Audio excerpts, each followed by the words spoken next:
Come on in, everyone, for this edition of Mavericks on Deck as we discuss tonight's matchup between the Medicine Mavericks and the visiting Lethbridge Bulls, an age-old rivalry between not only these two teams, but these two cities as it returns to the Diamond for the first time this season.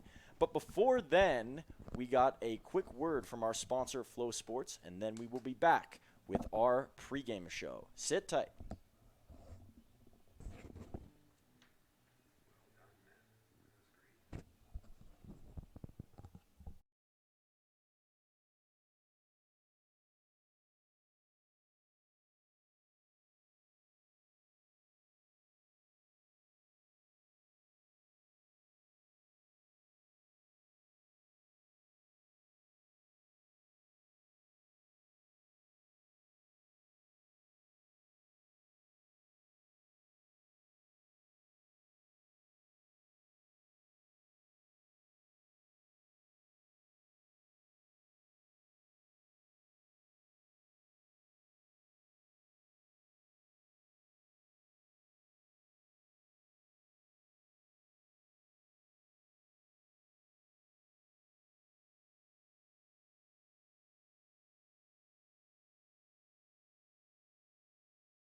Welcome back, everyone, to beautiful Athletic Park for our pregame show as Bulls and Mavericks just around the corner here at 7:05 p.m. My name is Truman Bartman.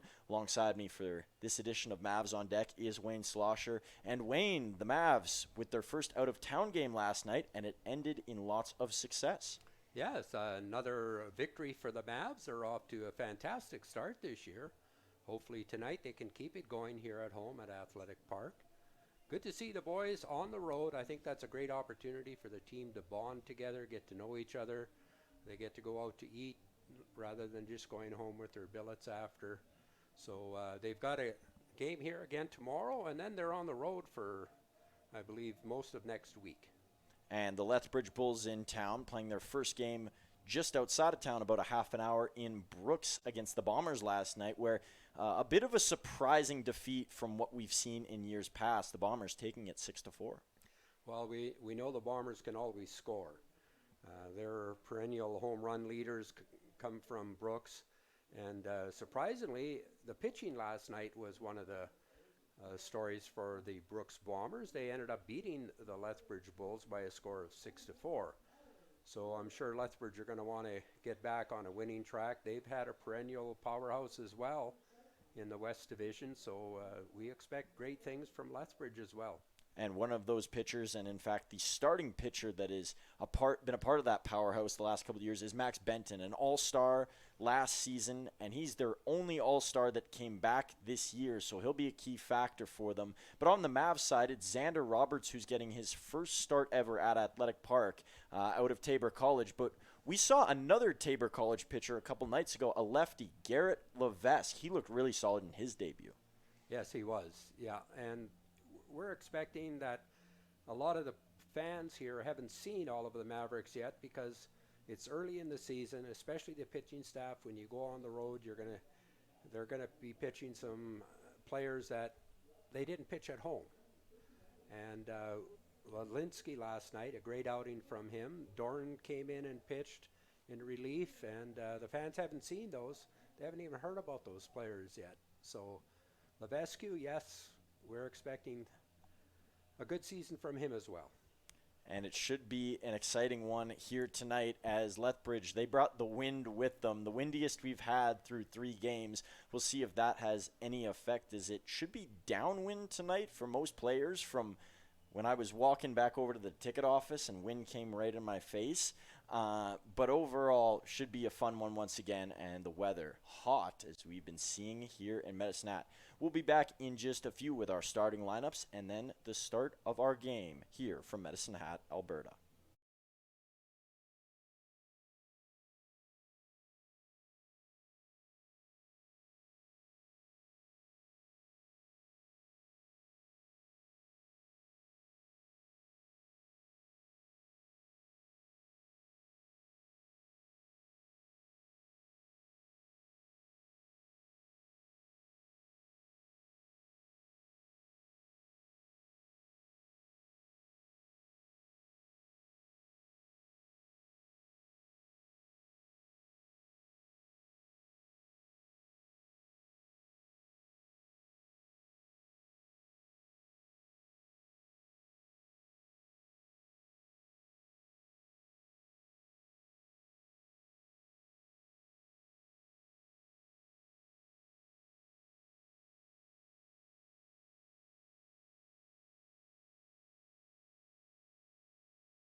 And as we welcome you into Athletic Park for Bulls and Mavericks here on a Saturday night, the perfect night for baseball, as the green Athletic Park grass will once again be shattered with cleats again tonight, and the dirt, which is looking real good as opposed to our first game when it was quite wet, is also taking form, and so are these 2 ball clubs early in this season, with the Mavericks starting a red hot 3-0, and the Lethbridge Bulls losing last night, as we talked about in our pregame. But let's see who's going to be representing these 2 teams tonight, and let's start it off with who's batting and in the field for the Mavs. And once again, the top of the order remaining mostly the same, 1 through 3. Yeah, let's go through the Bulls starting lineup tonight. Leading off will be center fielder Jalen Ryan. In right field, Lee Matsuzaki. At first base, Carter Clairhout. The DH is Jack Kaliski. Will Turner will be at third base. Luke Weekly will be at shortstop. Axel Pules at second base. Dalen Blanchard will do the catching. And Brendan McTavish will be in left field. For the home team, Medicine Hat Mavericks, as Truman alluded to, Yusi Usawa will be in left field. Johnny Volcano at shortstop. Tyler Benesti at third base. Carter Roth will be at second base. Evan Morrison at first base. Aaron Volcano in right field. Micah Dvorak, the DH. Jaden Babiuk behind the plate. And Jeremy Freeman Jr. will be in center field. The umpires for tonight's game, home plate umpire Mike Richards. He's also the crew chief. At first base, Connor Joslin. And at third base, Willie Glasgow. Truman, beautiful night for baseball. The perfect night for baseball and the perfect night for a debut for Xander Roberts. As we mentioned earlier, the Tabor College senior is making his way into Medicine Hat and onto this diamond for the first time. We mentioned before, Garrick Levesque, also a teammate of his, and Micah Dvorak, who's a second-year senior, or a seasoned veteran, rather, with this group, is also played lots of collegiate ball with him so far. So for Xander, his collegiate career, the ERA hasn't showed very well. He's had an ERA around the 7s for the most part, but he's pitched in a lot of games, and that's 16 within the last 2 years. The good part about Roberts that I think fans can get excited about is his ability to stay ahead in counts. He did that a lot at college, always a positive strikeout count to strike throwing count to a ball throwing count throughout his time there, and they look to continue that success here in the WCBL. So we'll see if he can keep that up, and we'll see if the Mavs can keep this win streak up. Jaden Babiuk walking onto the field today reminded me that they are 3 games away from me wearing a suit for the rest of the season, and wouldn't it be something if they got 6 straight right off the hop? This group is probably in a very small way motivated in that, but I think they're motivated more by each other. Lots of these players have been teammates in years past, siblings, and they like to push each other and help each other elevate their games. So before we elevate our status from pregame to in-game, let's go to the performance of the national anthem. Fans, would you please stand at your table and remove your hats and join Sarah Dell in the singing of O Canada?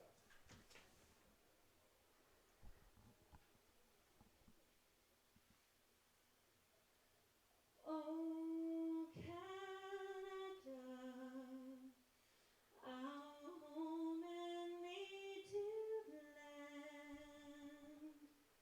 through patron love, in our son's command, with glowing hearts we see thee rise, the true north, strong and free.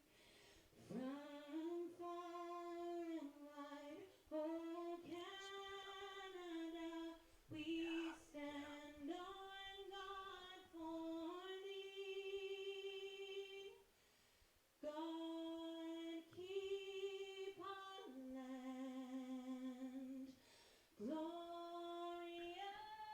and free. Oh, Canada, we stand on guard for thee. Oh, Canada, we stand on guard for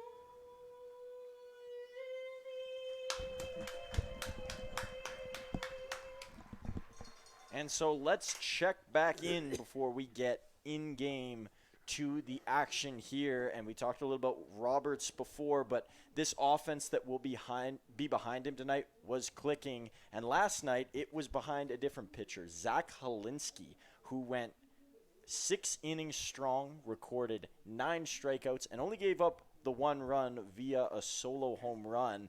So Roberts will look to back that same kind of performance from his teammate that he watched yesterday.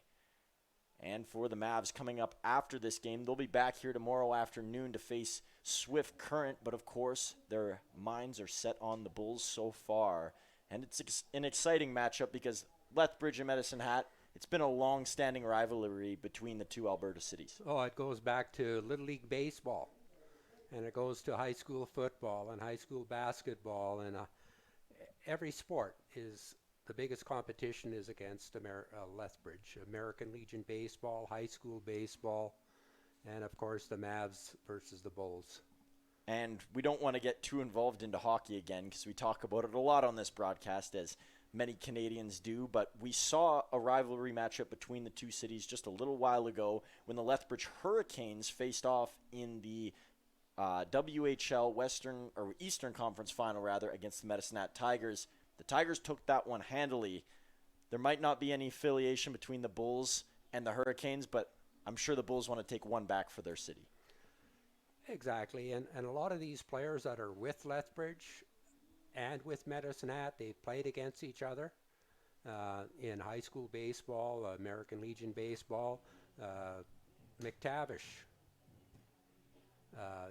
the coach for Vauxhall, his son is on this team. He's played against Medicine Hat in American Legion. The Getz boy is a pitcher with Lethbridge, with the Bulls. He's from Medicine Hat. So, yeah, no hockey tonight, which is kind of nice. And let's see if we can have a great ball game. The last couple of wins here at Medicine Hat haven't been classic baseball games at all. Very slow and long games, but a win in May is as valuable as a win in the end of July and then in August. And the Mavs are off to a great start. And I talked to JT earlier yesterday, and he talked about how the first two games had not been wins that they could kind of just cruise out. He said, you're never going to throw it on cruise control, but you want a win that's a bit smoother. And they got that last night in Swift Current, and he was really pumped about that. Here's Jalen Ryan, center fielder, will send that one down foul, and it's a 1-1 count here as he faces Roberts for the first time. And we've seen a little bit of nervous energy from Mavs pitchers making their debut here at Athletic Park, and we'll see if the same rings true for Xander Roberts or if he can jump right past the nervous phase. Roberts behind here in the count, 2-1. And now he's behind 3-1, rocking that blue glove because he plays for the Tabor College Blue Jays. See the same with Dvorak with his arm guard as he dices in a strike there. Slight wind, not much of a wind anymore. It was windier this afternoon by a lot. Good pitch. And that one is going to be low, and so it'll be a base for Jalen Ryan here, who stole one last night, so we know he can be a threat out there. Temperature-wise, for fans at home, 33 degrees Celsius, 91 degrees Fahrenheit. Got the Fahrenheit down. Impressive, impressive. Hey, not everybody's up on Celsius. So Lee Matsuzuki's up, and he's going to send that one way deep, and it is gone. Right into the back hill goes Lee Matsuzuki, and the Bulls jump out to an early 2-0 lead. Man, that's one way to quiet the home crowd. Matsuzuki doing what we might see him do a lot more this year, a talented right fielder and a guy that can smash the baseball. Yeah, he hit it to just about the deepest part of the park, and it wasn't just over the fence. It was out by quite a bit. And the Mavs haven't had to come from behind often this year in terms of putting up big numbers, but it might be one of those games where they're tasked with doing that. Well, we said in both of the other home games, how many runs is enough to win? And it seemed like you have to get into the double digits at least. So a shaky start here for Roberts.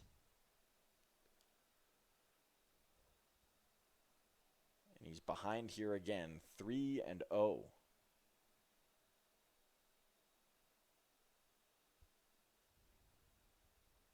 Stepping back into the box is Carter Clairhout. He was with them last season. And he will take a strike.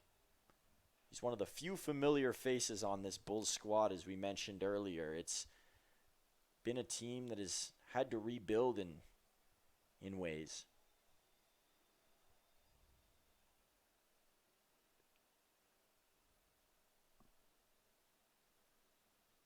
Here comes Roberts.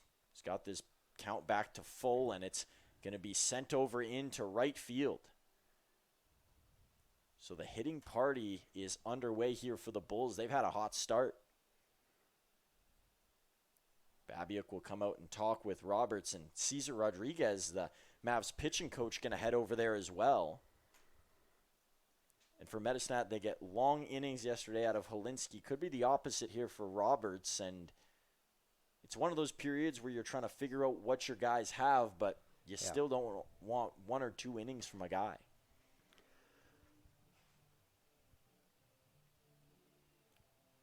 Well, like anything else, you just got to pitch ahead with quality pitches, keep the ball low in the zone because you're going to get ground balls, and our infield is good at turning double plays.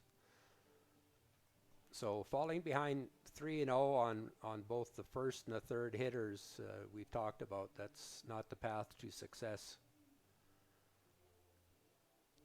So Roberts will get back to work here as Rodriguez walks off the field. Babiuk back behind the plate, and he's going to get ready to go. The nerves apparent for Roberts. And for a lot of these guys, they've never pitched in front of a crowd this big. Sometimes they're not even pitching in front of people. Foster Voiko talked about the nerves that he experienced in the first go-around here in the home opener, and he said he was shaken. There's a strike there from Roberts as he evens it at 1 apiece. Well, the opening night there was a little over 1,600 fans, and for game 2, just under 2,000, 1,990. Roberts bounces that one in the dirt. Babiuk couldn't block it, so it's a base for Clairhout. And another runner goes into scoring position here with the Bulls already in the lead.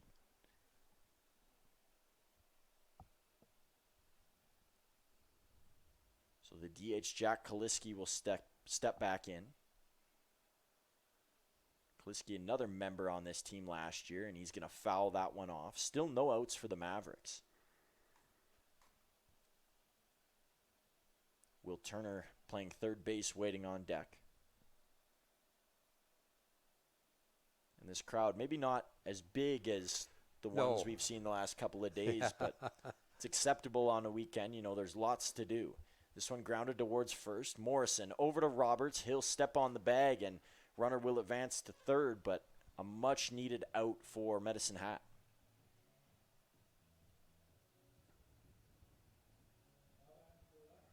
Roberts will now duel with Will Turner. And it's interesting for Xander, but also interesting for the rest of the Mavericks. They're playing lots of teams one at a time, not in these clumps, as this one's hitting to the glove of Roth over at second. So that's out number 2. But for a lot of these pitchers, they're getting a sense of what each batter is about piece by piece, and sometimes it doesn't really click till the end of the game.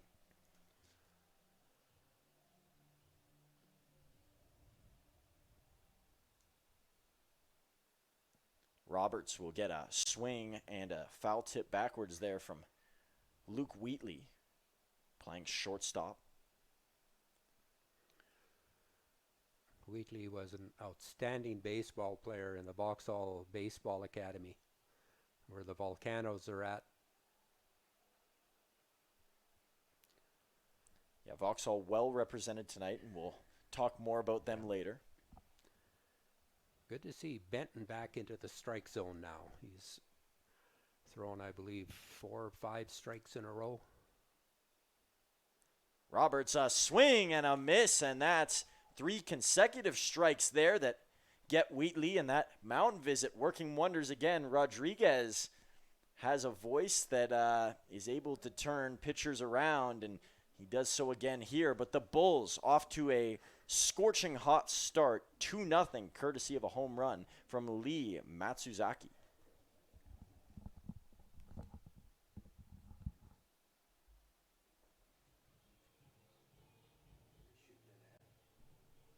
Yep.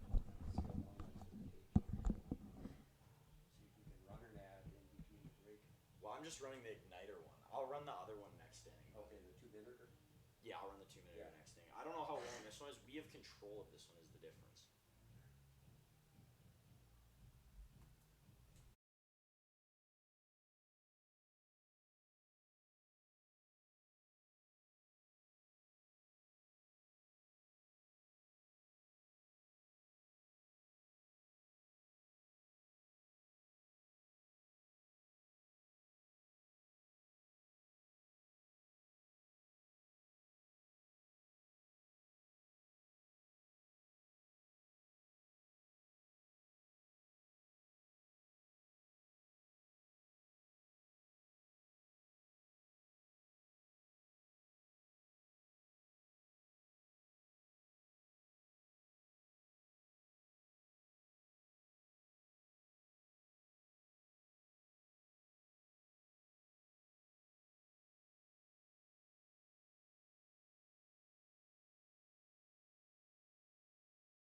And we're back here for the bottom of the first inning where the Mavs are already trailing.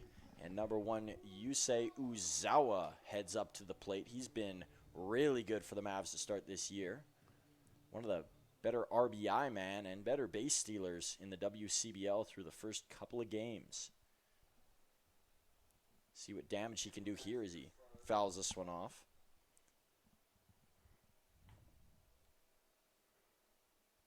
And on the mound, we'll introduce Benton a little bit more in a second, but this is going to be a tall test for this Mavericks lineup. I don't think they've quite faced an ace like this. And it's 0-2 already, working ahead.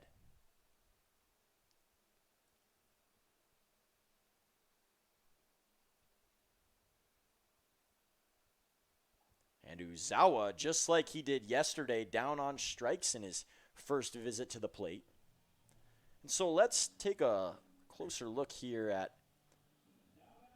Max Benton and what he's all about. Hasn't played much this season, as he hasn't played at all. This is his first time coming to the mound, but dominant last year, as we said, an all-star appearance, the only all-star to return, and he's going to be talked about in the pitcher of the year conversation. He's a guy that can float around there all year long.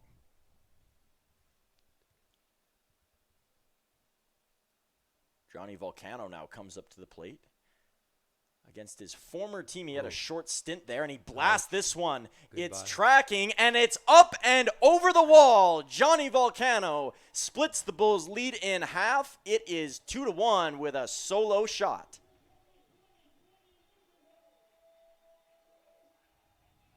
You just knew that Johnny was going to put one over the boards at some point, and took a couple of home games, but he's back to his home run hitting ways. That was not one of those Thibodeau home runs from last year where it was high and far. That one was a low line drive. He tattooed that. And one day later than the man who's up to bat right now in Tyler Vanesti, who got his first of the season yesterday, but the veteran duo getting going here, and we know they've been neighbors in the infield, third and short respectively for the last couple of years, and two players that are real staples of this Mavericks organization.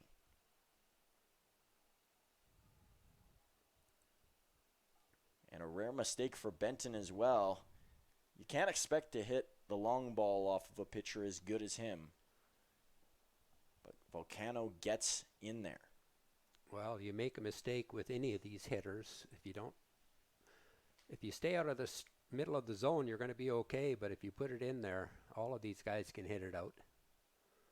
Maybe a little bit shocked here as Benton throws 3 consecutive balls, not even threatening to throw one down the middle to Vanesti. And that one misses by a mile as well, so it's a walk for Vanesti as he trots off over to first. And the Mavericks in business here with just the 1 out. And hitting in the cleanup spot tonight, second baseman Carter Roth. Didn't play in the Mavs' last home game here, but played yesterday, found his rhythm a little bit, and we'll see if he's back to how he played in game 1 here at home. He was solid. My apologies to the Roth family. When I introduced him, I said Roth. There are Roths in Medicine Hat that are spelled the same way. This one on the ground and under the glove at third base. Not able to make the play was Turner. So the Mavs have 2 on now. Good hit by Roth. It's one of those hot ones. You don't have enough time to judge it, and yeah, that Turner ball was judged hit wrong. hard. Yeah, it was hit hard. And you get that top spin on it. You don't know where the second hop, especially when it hits the dirt, whether it's going to skip or come up on you. Another hard hit ball. Evan Morrison has homered in both of his games at home so far. He leads the WCBL with 2, but we're very early on here. Could be a candidate for the home run derby come All-Star time. Well, I don't know how many he hit last year, but it wasn't much more than 2. And a clutch one the other night after the Moose Jaw Miller Express had tied it. He led off the inning to break the tie with a home run. He's been hitting in that 5 spot for most of the season.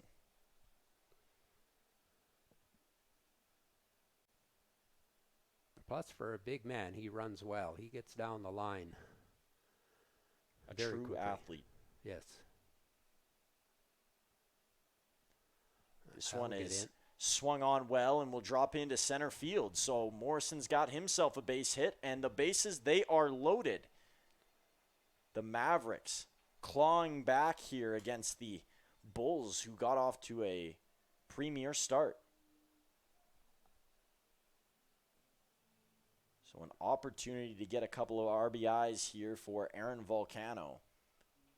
And you know he will be patient and he'll wait for his pitch.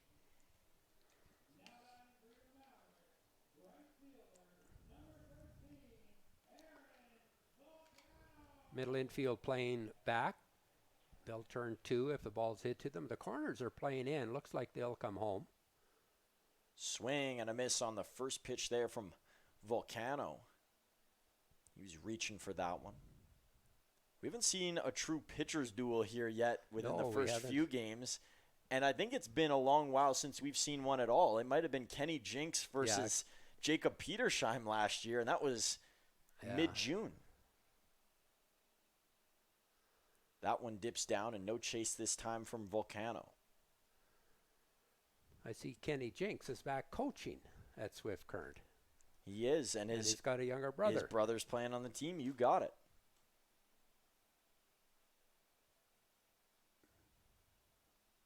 Swing and a miss there from Volcano, and he's behind.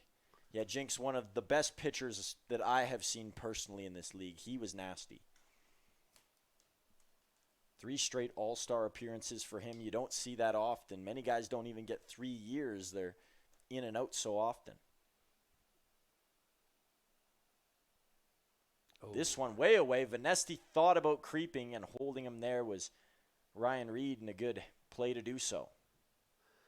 Well, before they installed the field level box seats that fans can see from the center field camera, that ball had another 15 feet to travel, and it was an easy walk in from third base. And now you have to make sure that you read it correctly, because it'll come back to the catcher.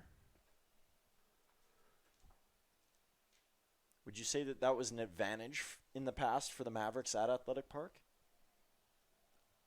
not really, because it can work against you as well as for you. If you've got a pitcher and a catcher that keep the ball in play, it's an advantage. But you know, not everybody has that all of the time.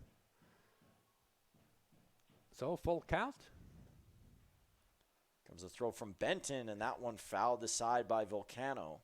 He thought maybe he kept it just inside that line, but couldn't stay straight.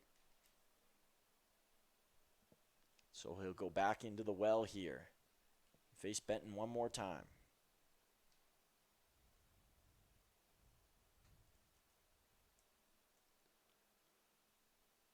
Comes the throw, and it's high. So a run is walked in, and we're tied at 2. The unconventional way to scoring runs for the Mavericks, aside from the Volcano home run, continues. We've seen a lot of odd instances and runners being walked in within the last couple of days. So now a chance to take the lead with just the one out here for Micah Dvorak, and anything in the air and into the outfield will definitely score that run. I like Dvorak. He hits the ball from the right field foul line to the left field foul line. First pitch here from Benton is a strike in that top corner.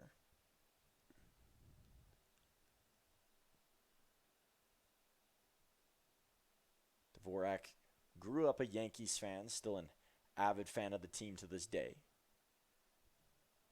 And they're red hot just like the Mavericks to start their MLB campaign.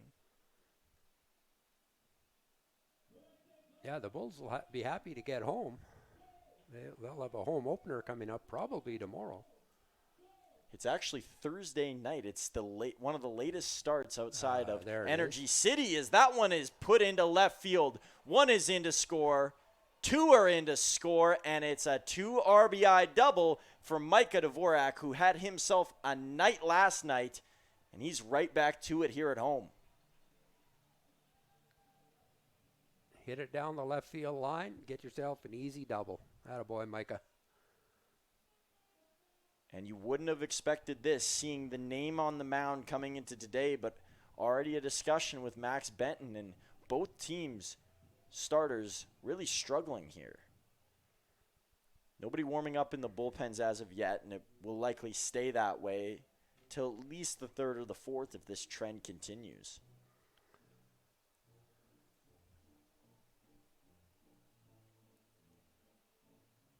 Next to face Benton will be Jaden Babiak, who's on deck.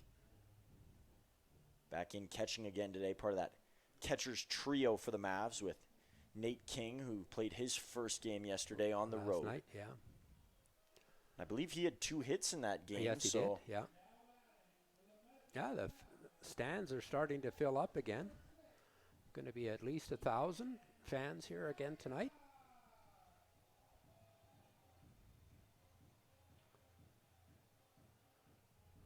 Now, Babiak at least wants to pull the ball to the right side. The right side of the infield is playing deep. Get another run in. Babiak will take that first pitch for a strike. Then takes a long step out as he usually does.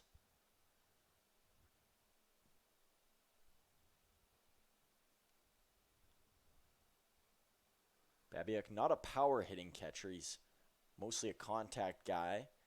And he's not a pull hitter either. Everything he hits is off to that left-hand side.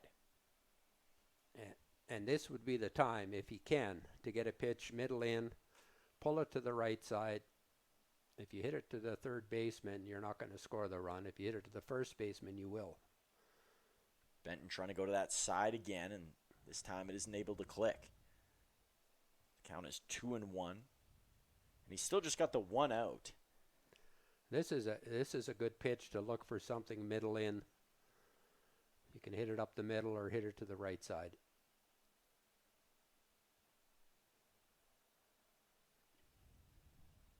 Benton showing some frustration there on the mound after that throw. Well, we're getting the pitch count up, if nothing else. I'm sure he's got to be close to 30 pitches this inning. And Babiak will foul that one off his foot, and he's gingerly moving away.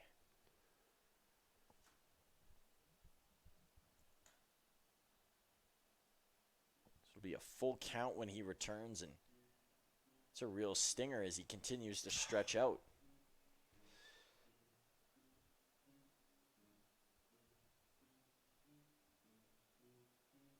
Be interested to see how well he runs after coming out here. Yeah.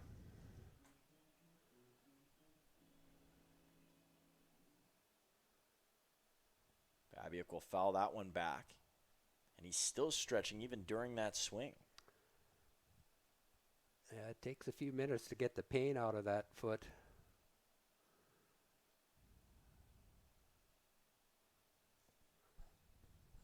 Two in scoring position. Another chance to go here for Jaden Babiak. And a swing and a miss. So Benton gets a strikeout to him. And maybe a little bit of momentum back his squad's way with it. Good off-speed pitch from Benton. Had Babiak way out front. Now here's been a dangerous guy. Jeremy Freeman Jr. Despite hitting in the 9-hole, he's been maybe the Mavericks' most consistent hitter. Yeah, I like his speed. He can run. Swing and a miss. That was a healthy one. It looked like a late swing. It was a curveball that I don't think he thought was going to be over the plate, and then he saw it breaking and decided to swing at it. Probably a good idea that he didn't hit it. That one down low, so the count moving to 1-1 here. Yeah, you think as the season progresses and you get in spots where you need pinch runners, if Freeman's on the bench at all, he will be used in that role. Yeah. This one popped up into foul territory, and I think that's our first foul ball down that right side tonight. Yeah, the kids have to run to get it. Usually it goes right out there to them. There's lots of room out there. Not a lot of kids down there so far, but they'll collect at some point during the game. Freeman's going to hit this one well. It's trying to push its way out there with the wind and doesn't get far enough. So that will do it for our bottom of the first inning. And the Mavericks put up 4 as they take the lead after a stunning first inning.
And we welcome you back after an extra long ad spot here.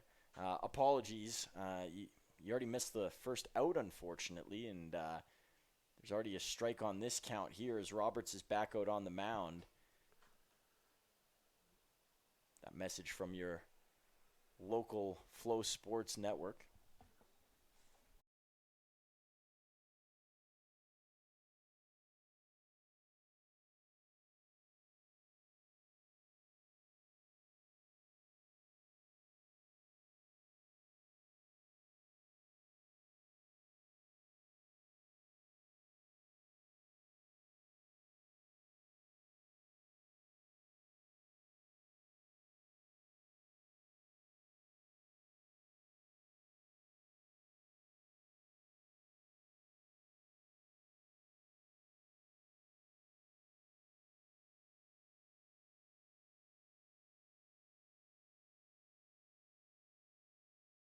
Home run.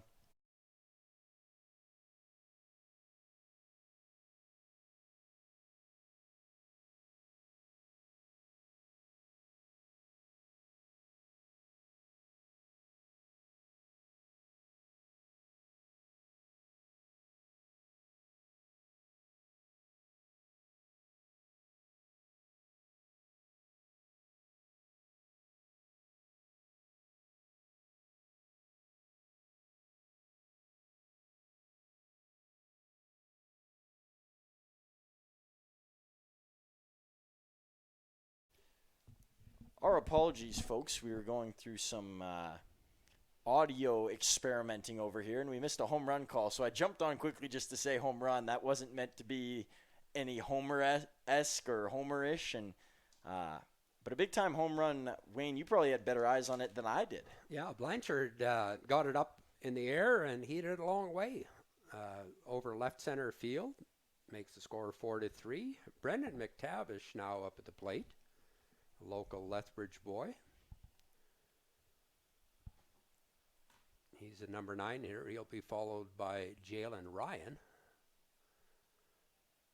Ryan got on during his first appearance. So it's a full count, 1 away. And a tip there will keep Ryan around.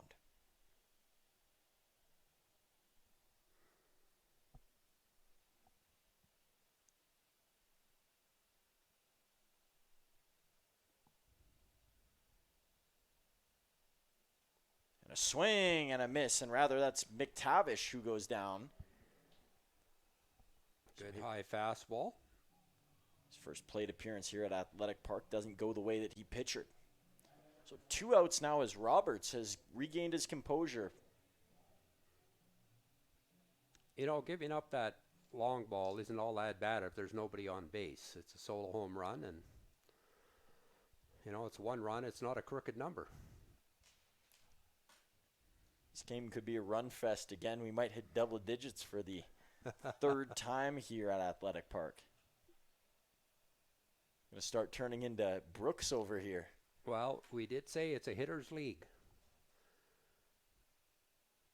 Yeah, if you're a pitcher and you can excel in this league, that's saying a lot.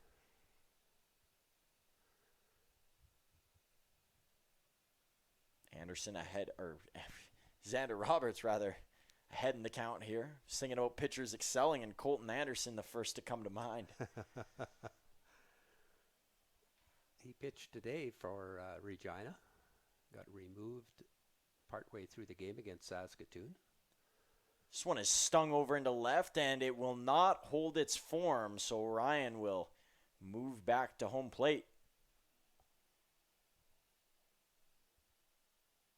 Jalen Ryan with his hands on the head. He couldn't believe it didn't stay in.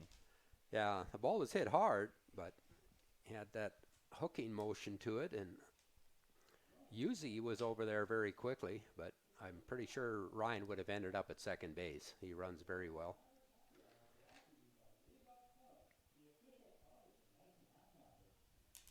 Mentioning over the loudspeaker, Days Off Pub, the official pub of the Medisnap Mavericks, and that's the place where the players, like, they love the wings and the chips there. 2 of the most sacred things on their menu that is frequently talked about around the clubhouse here. Who doesn't like wings and tacos? Almost clipped the elbow, and it didn't matter. It's a walk there to Ryan, and the one-hole hitter is off to first base, and a guy that Roberts doesn't want to see again in Matsuzaki is back at the plate here, coming off of a home run to the deepest part of the park. And Lee Matsuzaki was named the beer batter, as we have explained. If you're new to this broadcast, we explain some of the in-game stuff that happens. It has no impact on us up here or you guys at home, but beer becomes cheaper if you strike out the beer batter that's picked. And I'm not sure if he was aware of that, but maybe a punch thrown back the other way here from Matsuzaki. He hit a long home run his first at-bat. Could get a hold of another one and give the Bulls the lead back. Already 7 combined runs scored through just an inning and a half. Babiuk will grab that one. Sky seems to be clearing up even more. It was a little cloudy before, never a chance of a storm, but it's getting bluer and bluer. I think Ryan is looking to run at first base.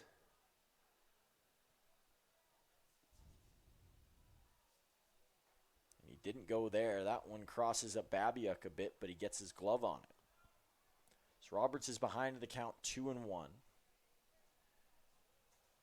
Nobody warming up for the Mavs if Roberts gets in trouble. But with last night being a night where they only used 2 pitchers, they do have much more availability. It's a flexible roster.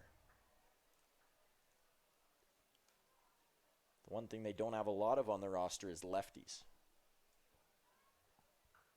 This one is going to be grounded foul and caught there by Clarahout, who is standing on deck.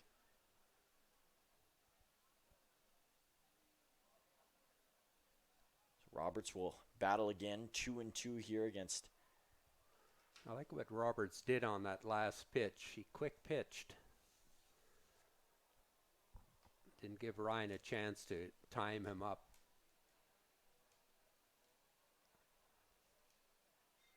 Oh, he was leaning. A little bit of a head shake there from Ryan, and he was leaning, looking to go.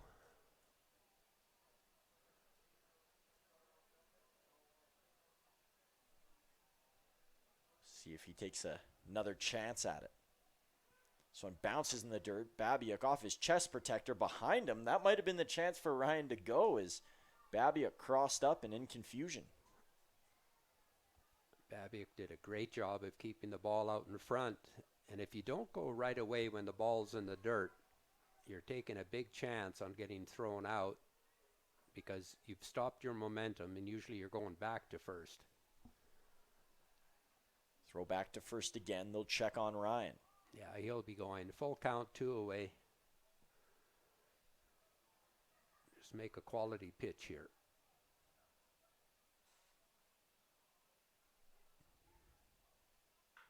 This one is hammered along the ground, over to Roth and over to Morrison at first. So that does it for the top of the second.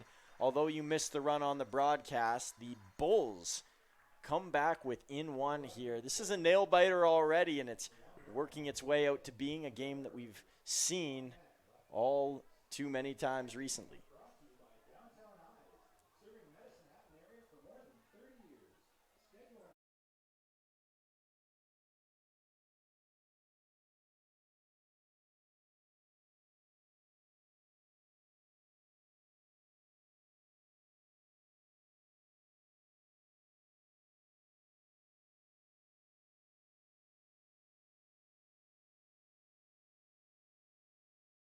And let's take a look at tonight's head-to-head between these two teams, and instead we take a look back at their 2024s. Not enough games played so far, so it was the Bulls getting the better in the win column last season, just by 3 with 36, but they were 3rd place in that West Division, whereas the Mavs were 2nd, as we have explained before. It was a 1-1 record between the two, so the same result against Lethbridge as Okotoks for the Mavericks. And in the runs scored category, the Bulls putting up 452, which is about 20 above the 2024 Mavs, but obviously a new group this year, and those stats could be very, very different from what we've seen so far. And in this game, they might score more runs than on that graphic alone. It has been a hit fest. Starting off this inning for the Mavs, they'll be at the top of their order. They've already gone through once in the first inning. That's usually a good sign, and it's Uzawa who checks back in, and he's looking for a different result after that strikeout. Yes, for sure. He just wants to hit the ball on the ground and use his speed, get on base, and then make things happen.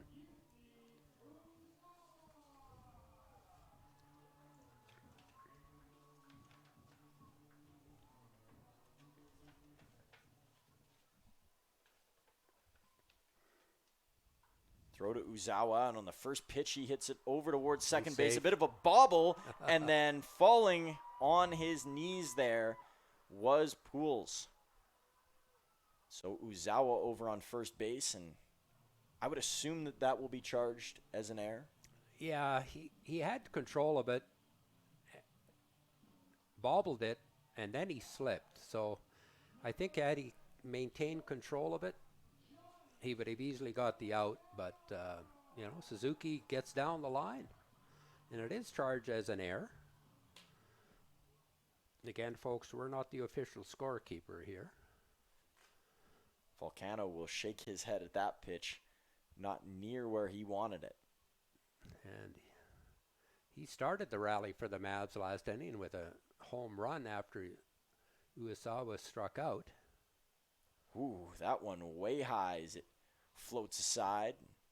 Puts Volcano in a nice spot here with some control at 2-0. I think Yusi is going to get a read off the pitcher, and then he'll be gone. He'll scramble back, tap on that bag, and wait a little longer. Yeah, 3 stolen bases in his first game. Feels like he stole more in that game than the Mavs stole all last season. Volcano wasn't a fan of that one as he takes a strike. That's a good take by Volcano. You're up 2-0, pitch on the outer half. You don't have to swing at it. We talk about this frequently. That one just was not his pitch. Yeah. There it is. Volcano is going to try and put that one in the gap, and it will get through. So I believe that one will be a single there for Volcano. Yeah, we'll see no what the chance. official result is. Yeah, no chance by the shortstop or the third baseman. So the Mavs got a rally going again. And Venesti coming back up. And after Volcano hit that home run, Venesti was right back on, and that continued the first inning rally. Yeah, he walked. And with no outs, a real good spot for the Mavs star. Nobody warming up in that Bulls bullpen yet. As Venesti takes a strike.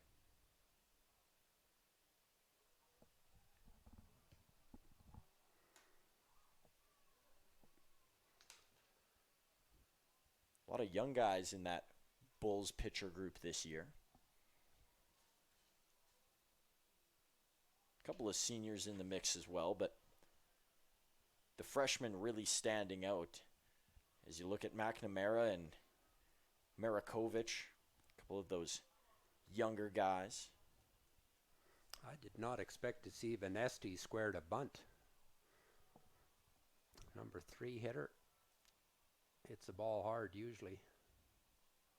Venesti hits this one high. I don't think it has the wheels to get far enough. It's going to advance the runner to third. And so with no outs, that is a play that Venesti will take, and a good run behind the play as well by Volcano. Heads up, base running. Realized that the third baseman was playing quite far away. And Well, that was an error by Matsuzuki in right field. There was no chance to get Uesawa at third base, and he overthrew the cutoff man, and that allowed Volcano to trot into second base. Bad decision by Matsuzuki in right field. And see, I thought he was throwing to third maybe the entire time with how far that was launched. So Well, he did. it fooled me. Yeah, he threw it all the way to third, which he shouldn't have. He should have thrown it to second, because then you got the double play in effect. Carter Roth over to the plate. Roth will take a first pitch strike here from Benton.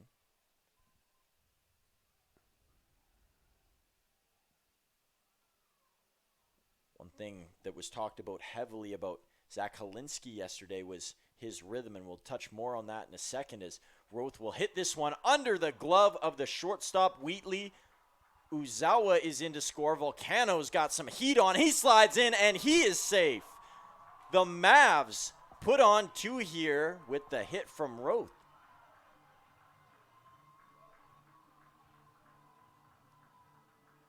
Stunning for the Bulls here, who got off to a really nice start in the first inning. And their pitching and defense has struggled since. Now, not saying that about Wheatley because he's had to make a couple tough plays, and the Mavs have just been hitting it in spots that he had no chance. Yeah, he had no chance at short. And that relay throw from home was a good relay. It was just off a little bit, and so was the relay. And that little bit of timing allowed Volcano to slide underneath the tag. And Volcano had to freeze because he had to make sure the ball was over Wheatley at short. Good piece of hitting by Roth. Got another 2 RBIs. Morrison with a single in his first plate appearance, and he'll swing and miss there. He's quickly behind 0-2. Still got the 1 runner on.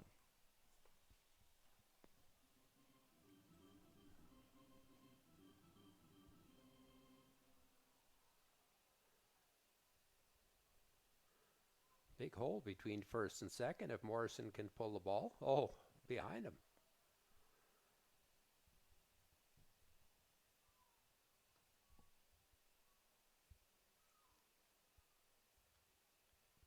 Benton really having a tough go of it here.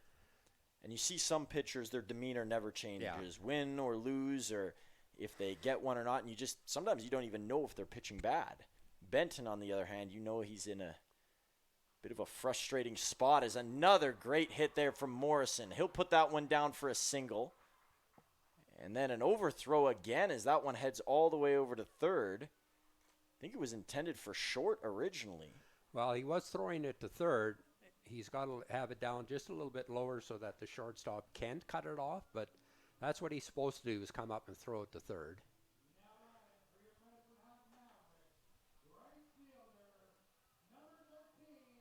So Aaron Volcano with a chance to do some damage here with 2 on for the Mavs. Getting base runners on has not been a problem at all.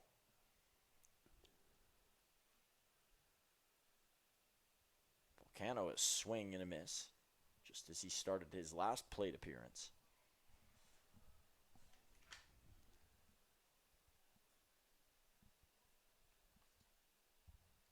Just 2 Volcanos in the lineup tonight, as Adam had been DHing the past couple, but he's not in this game. We've already seen Johnny make an impact. Let's see if his brother Adam can follow, or Aaron rather, can follow suit. I knew it was going to get me sooner or later.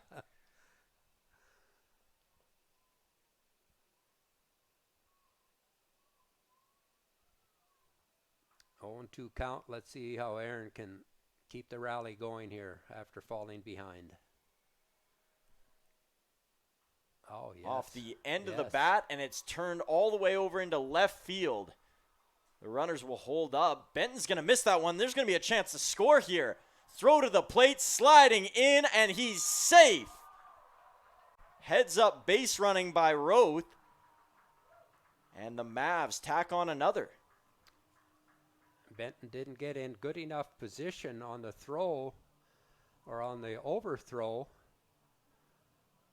and let the ball get by him, and he had to run to the backstop. And as a pitcher, you want to be right against the backstop so that if the ball gets by the catcher, you're there. You don't have to go and run for it. That's one thing that we see a lot in the WCBL is the coverage on plays like that for pitchers. They've struggled a lot in the last couple of years, just universally here. Yeah, And exactly. it's something that I'm sure all coaches are looking to continue to ingrain in their pitchers' minds, that coverage is so important. Well, Micah Dvorak back up after a successful first plate appearance. 2 RBI double is what he gave the Mavs. I liked Aaron Volcano's approach. 0-2, got a pitch up in the zone. Didn't do too much with it. And this one's going to carry for Dvorak. This will be fun. This will be fun. And run is going to come in to score. Ball will bounce away, and the runner gets to third. So just as much success as Dvorak had on the last one. Although he doesn't get 2 RBIs, he still gets one in, and he gets that runner to third as well.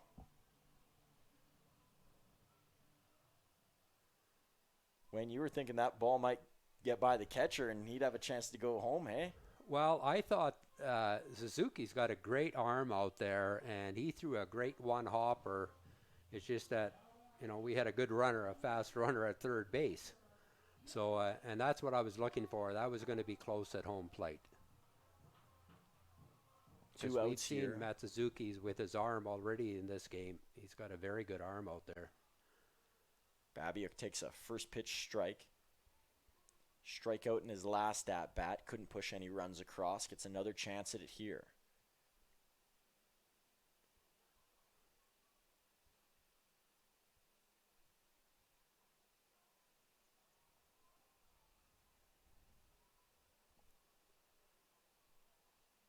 Babiuk will step out. And we've talked a lot about segments daily on this broadcast. Got a little trivia for folks tonight, so stick around for that. And we had obscure rules a couple nights ago, as Babiuk is going to club this one into center. And onto it and catching it in center field is Ryan. So that does it for this inning, but the Mavs, 4 in back-to-back innings here. They're rolling and off to a hot start against a worthy opponent in Benton.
Throw down to second just occurred, and that will usher in our top of the third inning. The Mavs now in control even more with a 5-run lead. 4 runs in back-to-back innings, as we mentioned, and Xander Roberts back out on the mound. Long way to go for Freeman and Uzawa's going to make the play. Good communication at the end there as Freeman backed out, and that is often the place where some of the nastiest collisions happen. Yeah, center fielder does have priority on that ball, but as long as they're communicating, that's the important thing. So a quick one for Roberts, who has had that pitch count go up over the first 2 innings and would like a quick one here so that he can stay in the game a bit longer. There is one pitcher over there stretching out, but no action, and it looks like Luis Diaz from afar. Well, there's action in the Bulls bullpen. Number 3 is warming up. Boulanger. We talked about the Volcanoes being tricky to announce, but Bulls bullpen is going to be another one that we might be tongue-tied with tonight.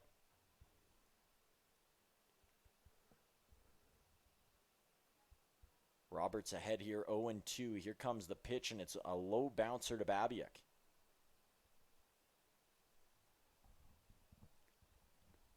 The hope for Roberts is he can look better and better as this game goes on. This one going to be grounded down and just foul. And that approach, similar to his Kansas City Royals, who he grew up cheering for. Think about them on their first run to the World Series. Got in as a wild card team and then knocked off all the best en route to Game 7 against the Giants, where they fell. But still successful. They came back the next year and won the title. He's one of 2 Kansas City Royals fans in this pitching group for the Mavs. A.J. Dahl, another. They're on the rise, the Royals. Made the playoffs last year. Lost at the hands of the Yankees. But a fun group to watch nonetheless. Full count here is Roberts battles. One chopped aside again. That looked to be ball 4, but it's good to see Kaliski go after it.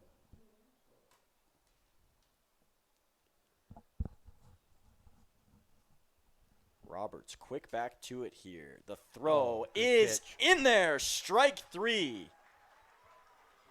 Got him staring at it. Some more confidence being shown by Roberts. Kaliski knew it right away, too. He just walked right to the dugout. Third baseman, number 15, Will Turner. And Will Turner here with 2 outs for the Bulls. Gets a strike his way. And Roberts is starting to find that zone. You can see why we talked about earlier on that he does not work behind. And there is a mode that he is starting to reach. He's working quicker and quicker. Did he go? He did not. Oh. Babiak thought so for sure as he was pointing at Turner on his way towards Roberts. I thought he went as well, but they have a better view than us, the umpires.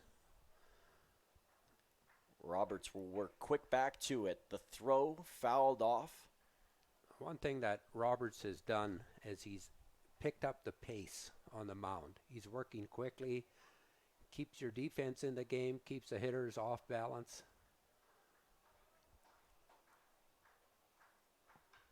This one along the ground. Roth right there. He'll pick it up and he'll send it off. A great inning for Xander Roberts as he shows true perfection here.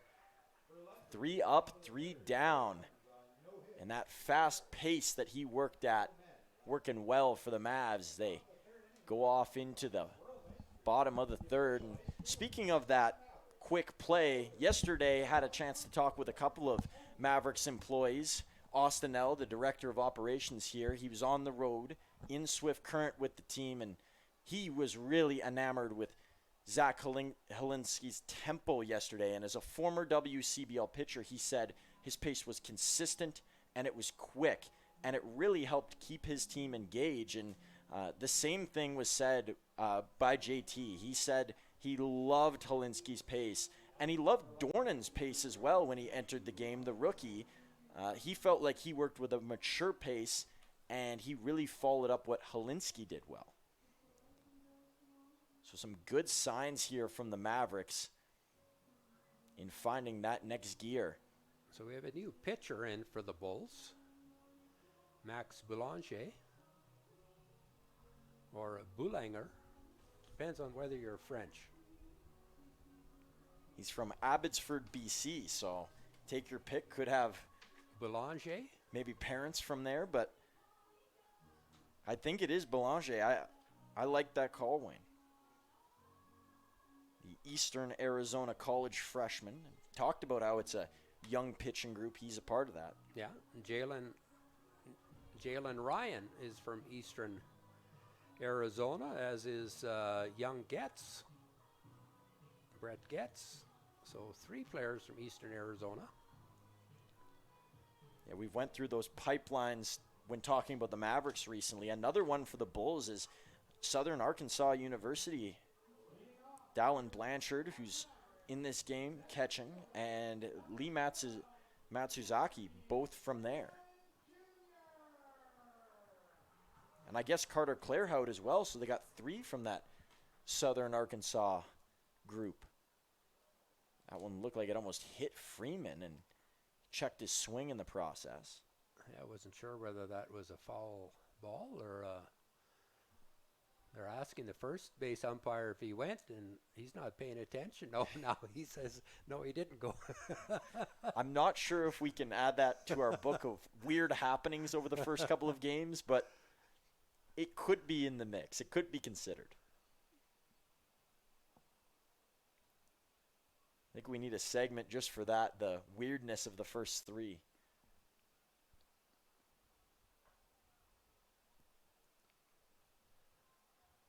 So 9-1-2 for the Mavericks. Jeremy Freeman up.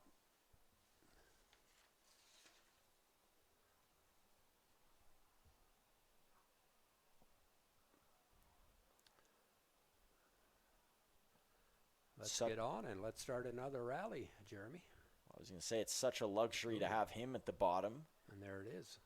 Didn't matter if it hit him or not, preferably if it didn't for the health's sake of Freeman. Yeah, it missed him. It was close, but He'll give his gear off and head down towards first base, and we'll head up to the top of the order for Yusei Uzawa. And during this time, we might as well recap the weirdness. Everybody knows about the walk-off in the first game that was the wild pitch that saw 2 score. Vanesti got caught in the middle and then realized there was no ball to be found, at least by the catcher, Ariola, and took the opportunity for his own. Game 2, we ended an inning almost without a third out. So there was a discussion about that. And then last night, Micah Dvorak hits a home run. And as Wayne said earlier before we were on the broadcast, in Jose Canseco style, it bounced off the fielder's head and went over the fence for his first homer of the year as Freeman steals second base. So all those headlines stealing the limelight right now around the WCBL, and they all involve the Mavericks somehow. So not sure if that first base umpire not paying attention can be in the mix with those ones, because they're another level, but weird happenings all over. It's pretty minor, that one, but we also did see the umpires not get the number of outs right in game 2. You got that.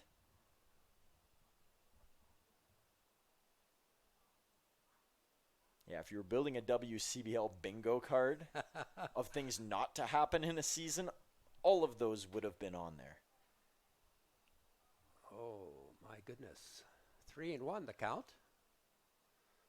So command an issue again for another Bulls pitcher.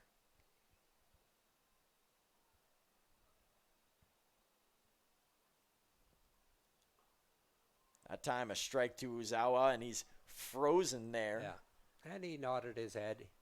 He knew it was a strike.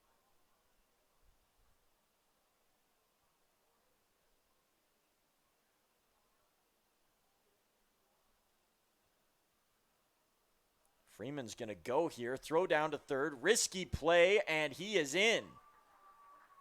A late call on whether he was safe or not, but it looked pretty convincing, at least from this angle up here. Yeah, he slid in well ahead of the tag. So runners on the corners, nobody away. And the 2 fastest players in the building on the base path.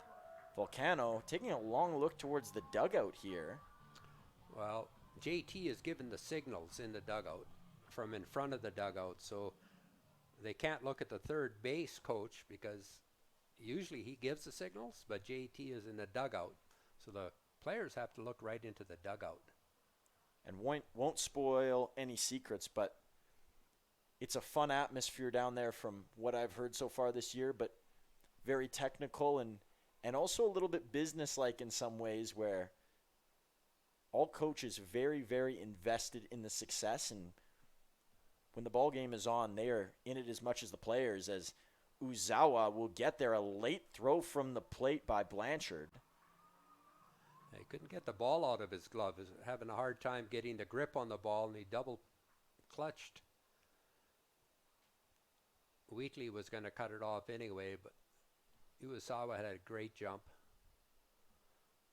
Whoever's picking the player of the game, at least on the Mavericks side, they're going to have a tough time with it if Volcano is able to plot another couple in here, because he'll have a home run with some other RBIs. Roth has been on base twice.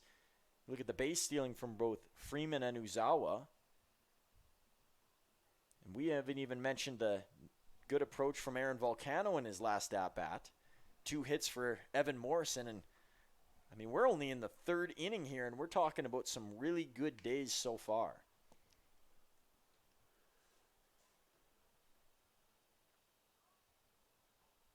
That one high to Volcano. He'll walk to load up the bases.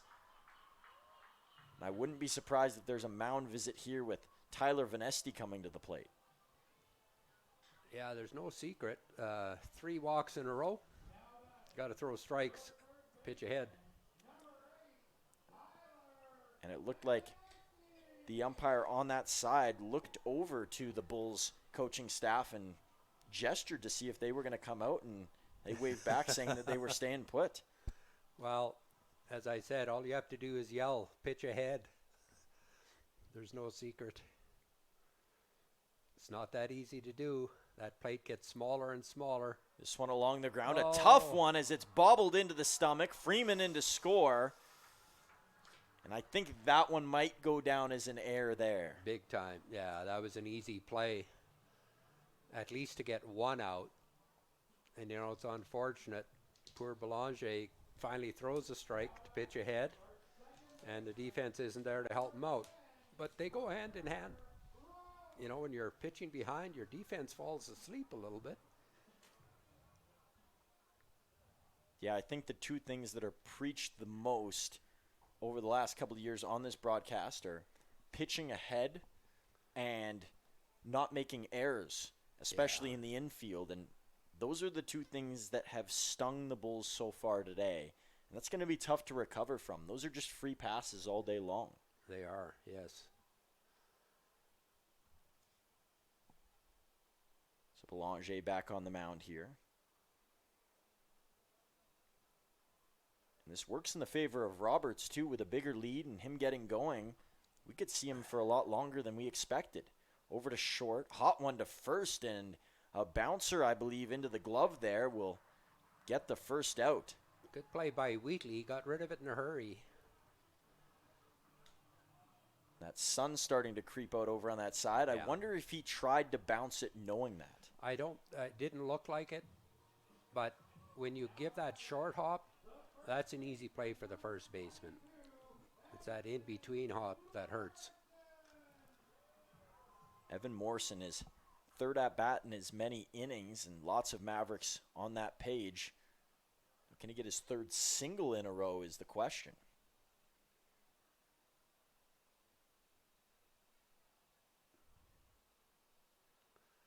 I think he wants more than a single. Oh, he'll take it. And he does get a 3rd single. I take one out of Wayne's page there and There it predict is. something. Morrison's going to go for 2. A bouncer over. He's going to slide in, and he's safe. Risky base running, but correct base running there from Morrison as he gets to second, knowing that throw was going home. And the Mavs, they have double-digit runs here through 3. 4-4-4. No, that's not the Jay-Z album. That is the pattern here for the Mavericks as they leave 12-3.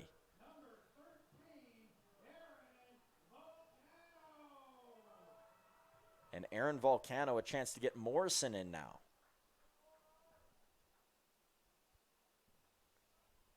That one clips for a strike. Nobody warming up for the Bulls. The only potential positive for the Bulls here is with this game being a struggle and it being early on, they haven't tested out a lot of their pitchers yet. This could be a game where they experiment with some of the guys on the mound. Yeah, but you also got to remember they're going to have games coming up. So sometimes you have to throw somebody out there to say, you got to give us 3 or 4 innings. Forget about what's the score is.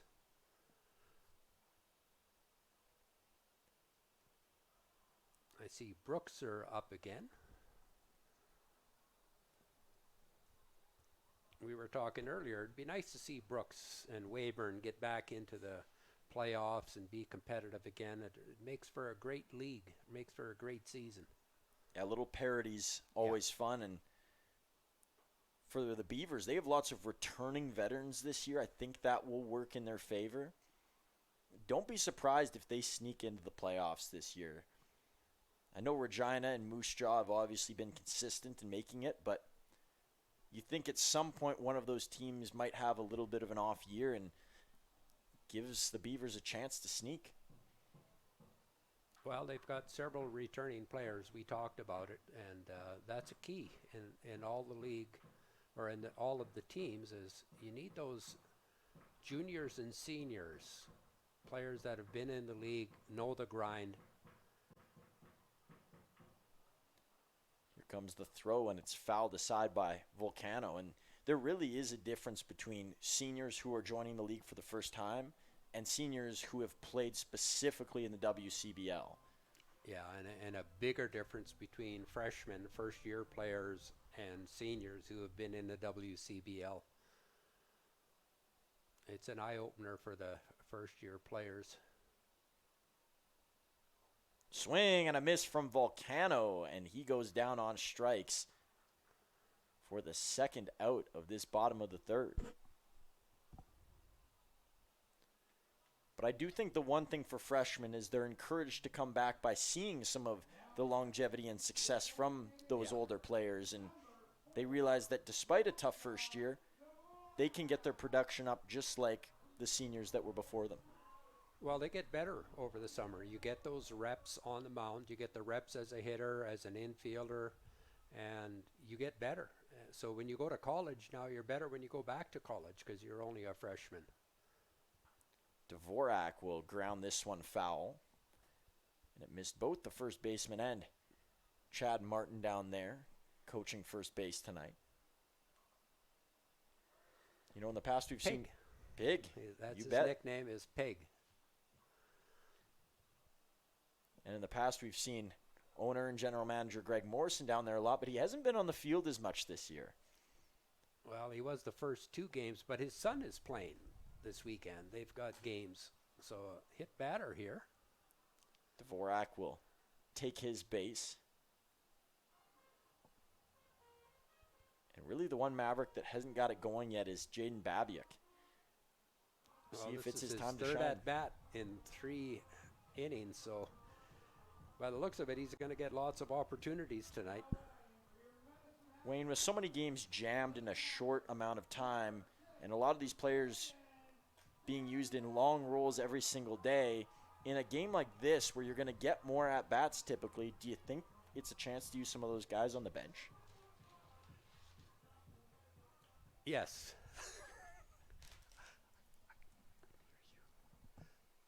That was the right answer. Wayne didn't hear the question, but it was the right answer. Yeah, we have problems with the headsets. We can't really hear each other, what each other are saying, especially when the public address system is going on. So I'll ask it again. There's guys on the bench for the Mavericks, and they play a lot of games to start the year. And in a game like this where you're getting lots of at-bats, it's going to be a chance for some of those guys to get into this game, you think? You know, it depends on the philosophy of the coach.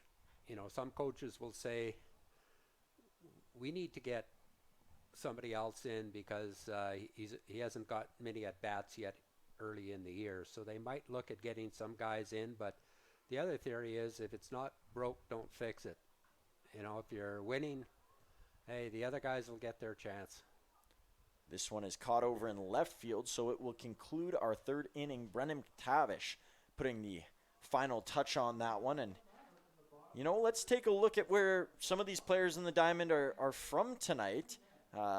They're from coast to coast, and we have a lot of foreign-born players. We'll mention them first. Luis Diaz from Mexico and Diego Centella from Panama. And, of course, Yusei Uzawa from Japan. But within North America, there are players from just about every state, it feels like. And we created a little map here to show off exactly where every player is from. We tried to pinpoint it as well as possible. We do not have the players pointed with each, but this is how diverse this team is. And most of these guys have never met each other before. It's one of the beauties of the WCBL that coast to coast, people that don't know each other will go to a small community, in this case Medicine Hat, and rally together for one summer and embody what a city's all about. It's really neat, and it's cool to see players being willing to do that every year. Well, the players are very fortunate nowadays because a lot of them are getting recruited to come to the WCBL, and it's become a very, very good summer collegiate league. I know when the league first expanded to Medicine Hat back in the early 2000s, it was not a quality league. There were 30-year-olds, 35-year-olds playing in the league, and eventually guys like Kevin Kawabi and Lethbridge and the people who were looking at the better interest of the league decided that we need to make this a better league. So now when players come to Medicine Hat and Okotoks and Swift Current, they're getting a great experience. They're being housed, they're being fed, you know, they've got good competition, and they get to meet players from all over. Most of them are American. They get to live in Canada for the summer and realize that it's not all Eagaloos. So I think it's a great experience for them. Yeah, it sure is, and the exposure has continued to get better as the players have gotten better as well. Alberta Dugout Stories doing a real good job capturing the players and who they are as people within the league, and the WCBL expanding to a new YouTube channel this year and then expanding onto Flow Sports. Two big moves for this group. Bulls well, and we hope parents and aunts and uncles and girlfriends of these players take advantage. Come up and visit us in Medicine Hat. Alberta's a great province. Get out to the mountains. Take advantage of what there is.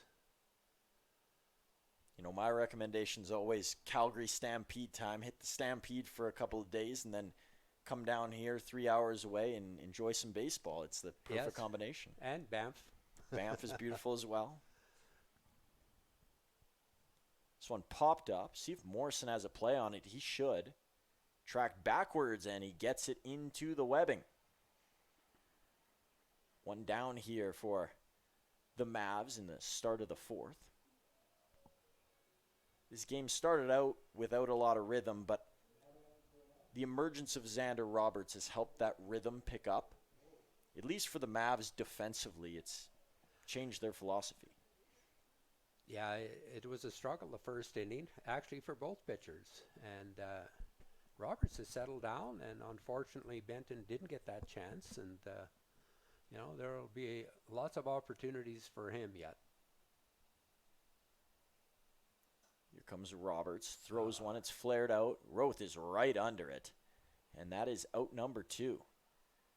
So for Roberts, his first game at Athletic Park, and there is only one pitcher who's currently here with the Mavs that has not pitched in a game, and that's Danny Retzlaff, the freshman out of Colorado Pueblo. So we'll see if we see him in this game, maybe tomorrow, sometime soon, but we are expected to see him over the course of this season.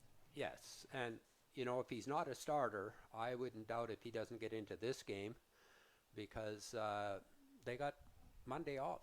So if he's not going to start tomorrow, chances are we'll see him in this game. Roberts, that one is low. So 1 ball, no strikes. Bulls with just 3 hits in this game. And they had 1 from their second batter of the game. That is the 4th hit of the game as it's put right in between the gap. And on and over to first base is Dallin Blanchard. Telling you, he's had 2 hard hit balls in this game. One the home run, and that one was hit hard as well.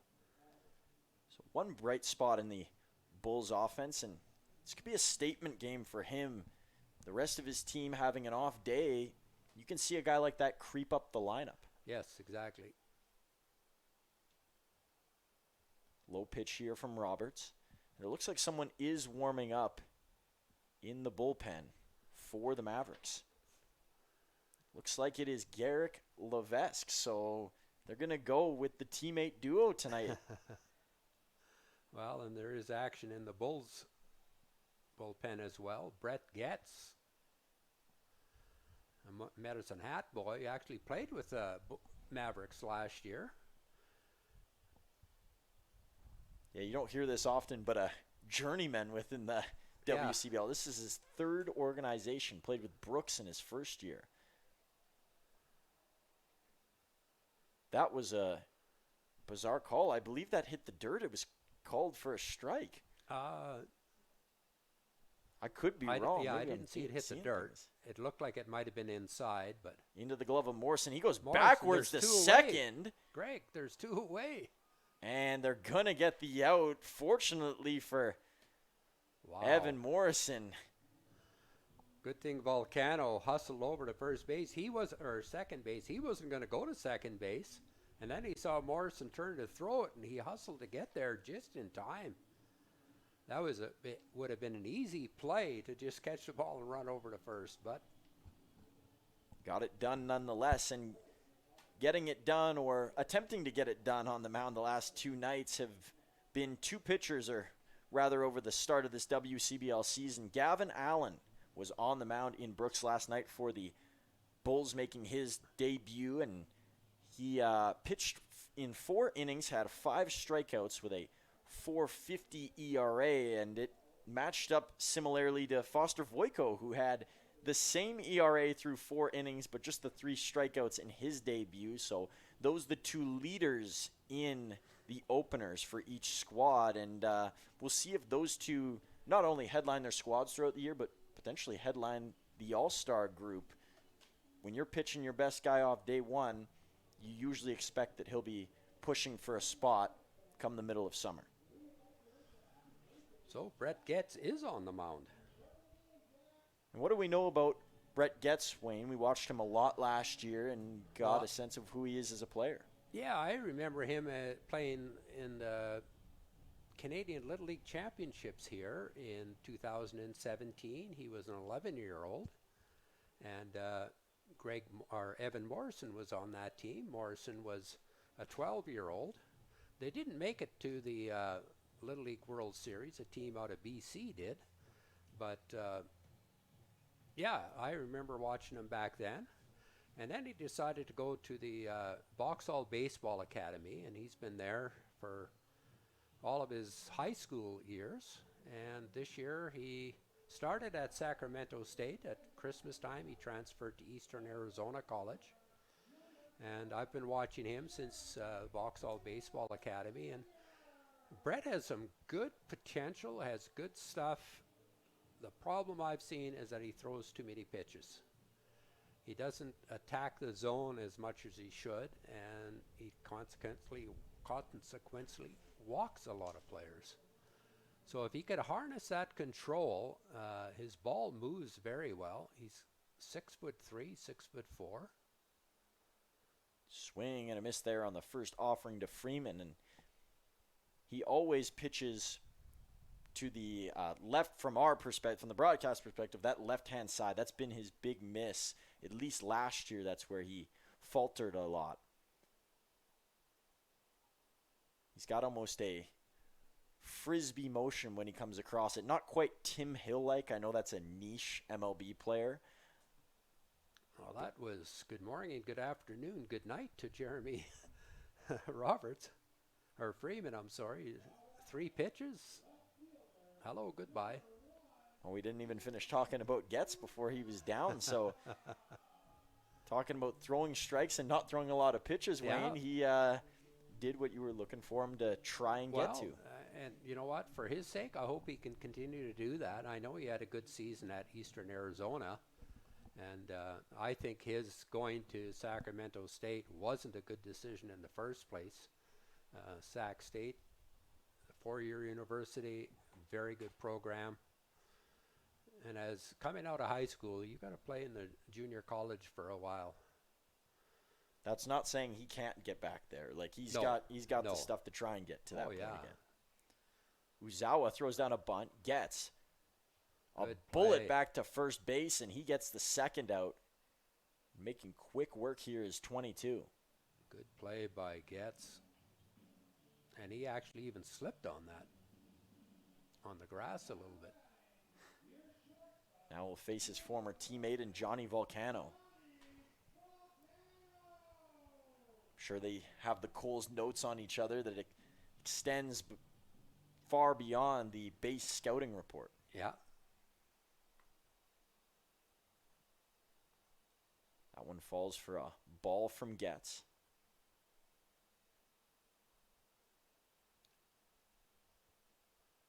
And a high one. Volcano gets in a good spot here, 2-0. Nobody on the bases right now. It's a different story in this inning for the Mavs. Volcano a swing and a miss. I like what I'm seeing out of Getz this year. He's much more aggressive than he was last year. Went in and out of the glove of Blanchard. As I said, he's got great upside to him.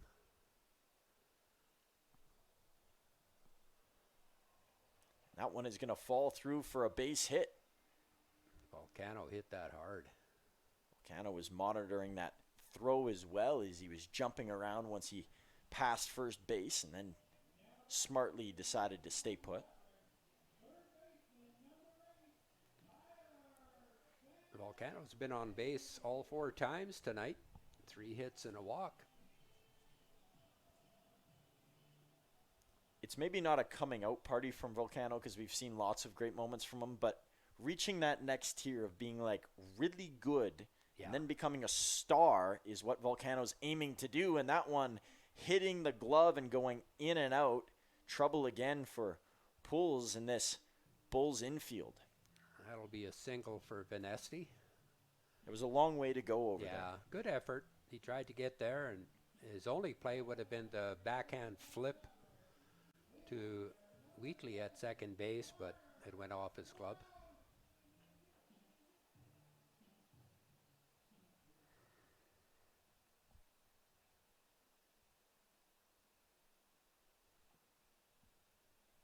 And Roth will hit that one foul. You know, I'm starting to appreciate Roth more and more as I watch him.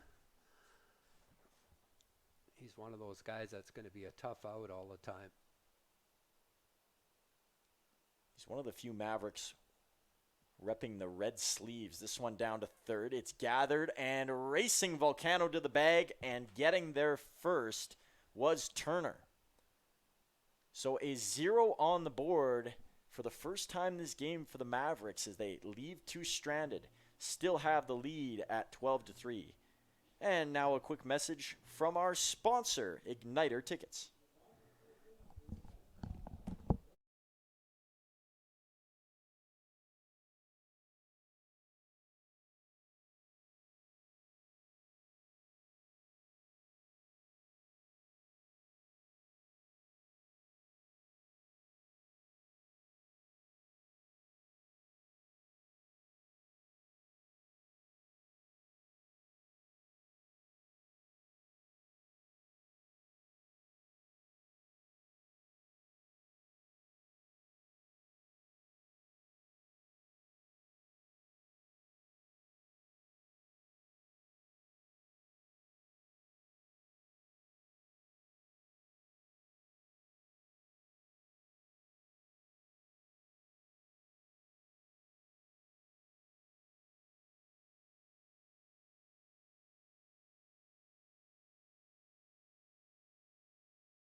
blank there for a second.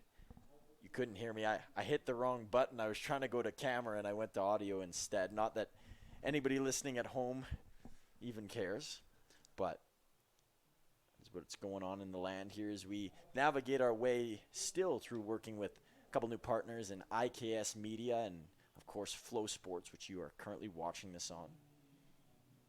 And one up, one down already here as we got a new pitcher on the mound, and it's Garrick Levesque.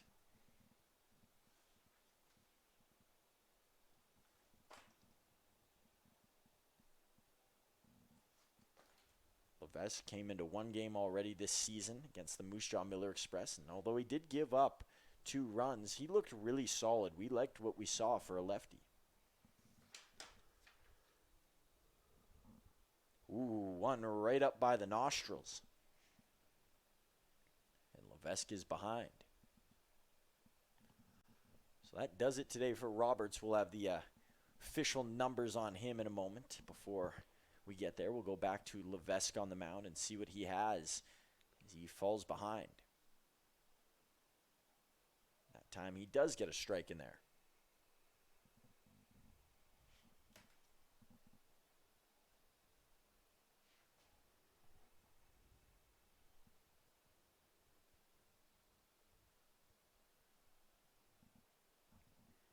Levesque, that one down in the dirt, kicks up a little dust as Babiuk got a glove on it.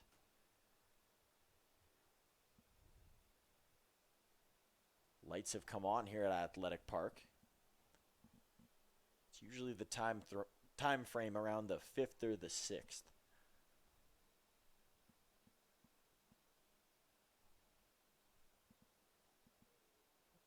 And a strike there from Levesque. That'll load this one up full.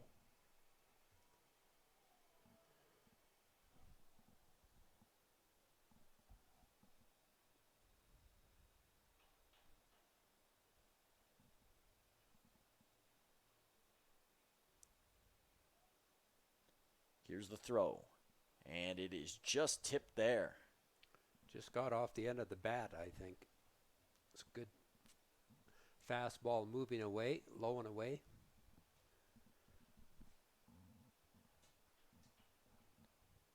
Bit of a survival swing.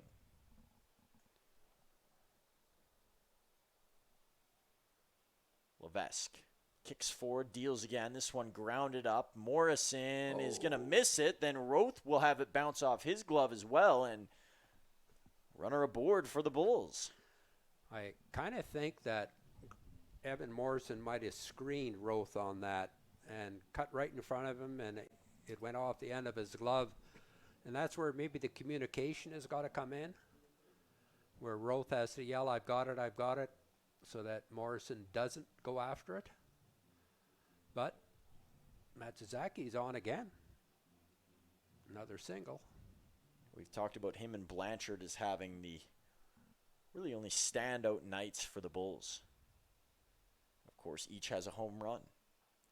This one is blasted over into right field, and it'll take a long roll down there, eventually landing at the feet of Aaron Volcano. Johnny Volcano will be on the other end of it, and runners are on the corners here with just the one out for the Bulls as they look to chip away at this lead.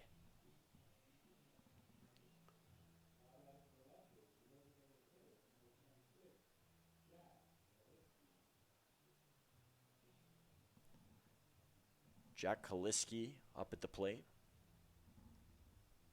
in that DH role tonight. One of the returners on this Bulls team. He grounded out and struck out his last at-bat. It's a low one here from Levesque. So let's see if we can get a ground ball, double play. I don't think we've seen a double play so far tonight. Could be wrong, but... Well, Morrison tried to turn one to get 4 outs. A swing and a miss there is... It's tipped up right into Babiuk.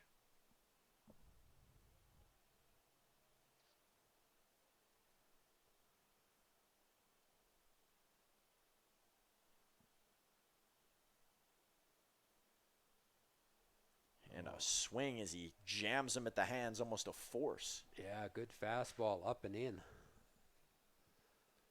It's tough to hit that one consistently, but when you get it, Yeah. you're sure happy you did. Well, that one, you don't hit it far when that one pitches up there. I'd like to see a changeup blowing away here. Get him out front. Oh, a fastball. Popped That'll up in work. the air. Volcano will have to talk here with Roth, and Volcano's going to get it. A bit of a struggle at the very end. His ball was moving away from his body. Well, it gets up in that wind tunnel, and the little wind that is here, it keeps floating out. But Volcano's been around enough, I think, in his first year. He probably wouldn't have got that, or it would have went off his glove. But he knows what happens here now in Medicine Hat. One comparison that I think suits Johnny very well in his earlier years was Bo Bichette, at least defensively. Despite their similarities with the long hair, that's usually who we compared him to. I think he's well surpassed that style relative to leagues, of course. I like Volcano better as a shortstop. Now, in this league versus the major leagues, no, I'd take Bo, but Well, of course, Bo Bichette would be quite the anomaly if he ever came to play in the WCBL. But the invitation is open. I don't think he can actually still come and play here, but maybe a fake birth certificate, something. yeah, maybe if he's in university, goes back to school. Comes the throw from Oh. Levesque, a high hopper. Babiuk lost it, and a run is in to score. So, fourth run of the game on the board here for the Bulls. They haven't had a lot of hits tonight. And with that, the runs haven't followed. But if you're going to get back into it, you're going to need a couple of plays just like that. And they take advantage of the Babiuk mishap. Yeah, you got to get runners on base and then move them around.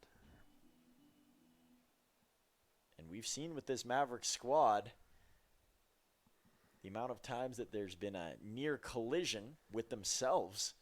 It's been frequent. Well, we've seen no lead is sacred here in Medicine Hat. Now they've still managed to finish the job on both those attempts, but haven't made it easy on themselves. And he gets it, Levesque. Cherry picking as he puts one in a perfect spot. And he gets the Mavs out of the inning. But for the Bulls, they get one back. And the process in building themselves back up and trying to get close to this Mavs lead has officially begun. Now, let's take a quick look at the Bulls in seasons past. Now, they have been a really solid team. They captured the title last in 2021. But their last three award winners all came around that area. Caleb Warden, one of the better players throughout the WCBL during his time, named the 2019 MVP, also the 2018 Rookie of the Year. Those are the only 2 seasons he spent in the league. And he also has the RBI record league-wide in a season with 66. So his legacy forever etched. The same can be said about Jarrett Semenuk, who won the Canadian Rookie of the Year back when it was an award in 2018. In his rookie season, he hit .371 over 30 games. That was 2018. Remarkable feat. And his best performance coming against the team that the Bulls played last night, he went 5 for 5 against them back in his heyday. And Bryce Oriole Fraser, the 2021 playoff MVP and a WCBL champion during that year, which was an odd year, so to say, with just the one division being played and many teams opting out during the COVID-19 pandemic. But he also was the strikeout leader that year with 15 in the playoffs. And he spent 2 seasons with the Bulls that were very separate. 1 year in 2018 and then again in 2021. So a little bit of history about the Lethbridge Bulls there, and those were their last major award winners within the WCBL. As for the Mavericks, they've had a couple along their lines as well, but mostly in the coaching department with both Andrew Murphy and Kevin Mitchell recently winning the Coach of the Year awards. And of course, Carson Johnson winning that playoff MVP when the Mavs won their last title back in 2018. Gets on the mound again as he faces off against his teammate, Evan Morrison. I'm sure they saw a lot of each other, and at least knew a lot of each other growing up here in Medicine Hat. Yeah, especially in Little League. They played a lot of Little League together, and then they moved into Junior Little League. And I'm sure a pretty cool moment for both. yeah, it is. It's good to see them facing off once against one another. Swing and a miss there from Morrison as he goes down. Morrison looks out at Getz. Getz looks back at Morrison. They'll probably talk about it after the game before Lethbridge heads back to the Windy City. And both wearing 22. Funny note there that both the Medicine Hat kids doing that. Not sure if there's any deeper significance that we don't know about, but it's a pattern at least. Aaron Volcano will now face Getz, who's been pretty strong. He's held the fort together here for the Bulls.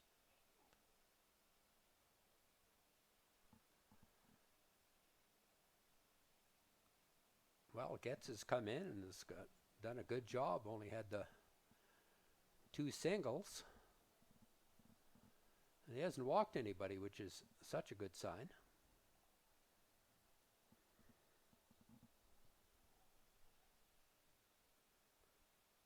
Throw on the way here from Getz, and ooh. Trimming himself down there was Volcano to roll out of the way.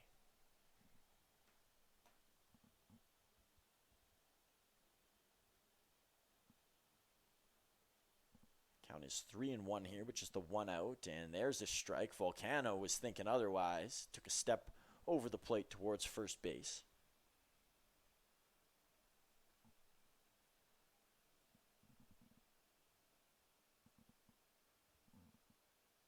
And a swing and a miss as Getz brings himself back, and he gets a strikeout against Aaron Volcano. So maybe the hottest Maverick tonight, and that's saying a lot because there's been a lot of red-hot Mavericks, but Micah Dvorak, another spectacular night at the ballpark for him. And in the first game, his first 2 plate appearances probably didn't go the way that he wanted, reintroducing him to the city, but I think people have long forgot about those first 2. Yeah.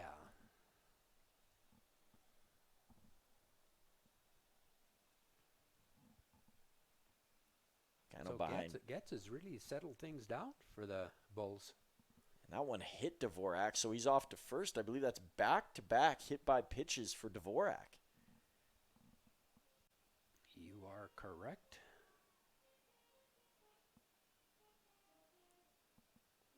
So 1 on here for Jaden Babiak in his 3rd year in the WCBL. Spent a little time up north with the Fort Mac Giants, and here last year with the Mavericks. Babiak from St. Albert.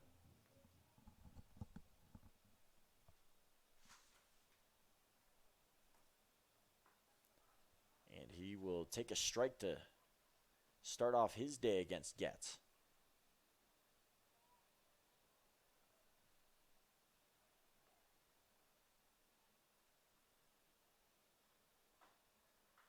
And Babiak's going to get that one off the toe of the bat, and it's into center field. So I believe, Wayne, all Mavericks members have a hit now as this one will get past. Good coverage, throw over to second, almost airmailed, and Babiak is in there, so he claims an extra base on the play. Good heads-up base running. I was talking about the coverage there, Wayne, maybe a little deep.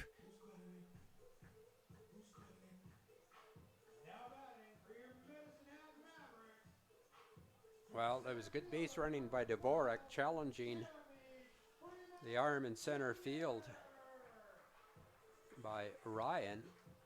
And then good base running by Babiak. When he saw the throw going to third, he scampered down to second, got away from the third baseman, and Getz was there to cover. And I think what I've learned through not just conversations with JT, but watching his team play is he's not afraid to play aggressive at any time in the game. And I think it served him and the rest of the Mavericks well.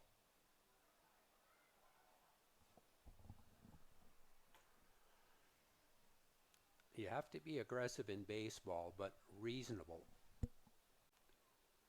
Yeah, he knows that line clearly. Swing and a miss from Freeman. Good pitch there from Getz elevating. Yeah, he was the first batter to face Getz, and it was 3 pitches, 3 strikes, and a strikeout. Another one. So Freeman struggled his last 2 at-bats. The same cannot be said for Brett Getz. A real strong outing for the third-year WCBL player who may have just found his spot here in this Bulls lineup. And after the 2 that came before him, we might see Getz starting soon for this group. Yeah, that would be good. And I'd like to see him do well. And speaking of starting, if you're starting to plan your journey down to Medicine Hat, there's only one place that you should stay, and that's Town Place Suites by Marriott, the official hotel of the Medicine Hat Mavericks. And make a trip down here.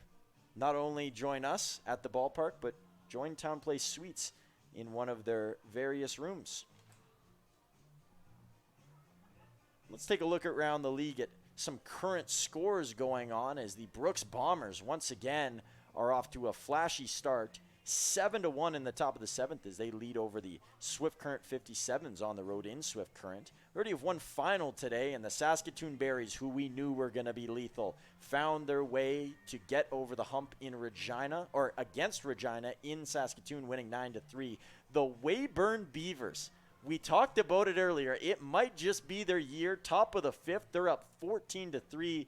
A similar theme and a similar score in this game with the Mavericks up over the Bulls. And it's still early on in the Cactus Rats versus Dogs down at Siemens Stadium.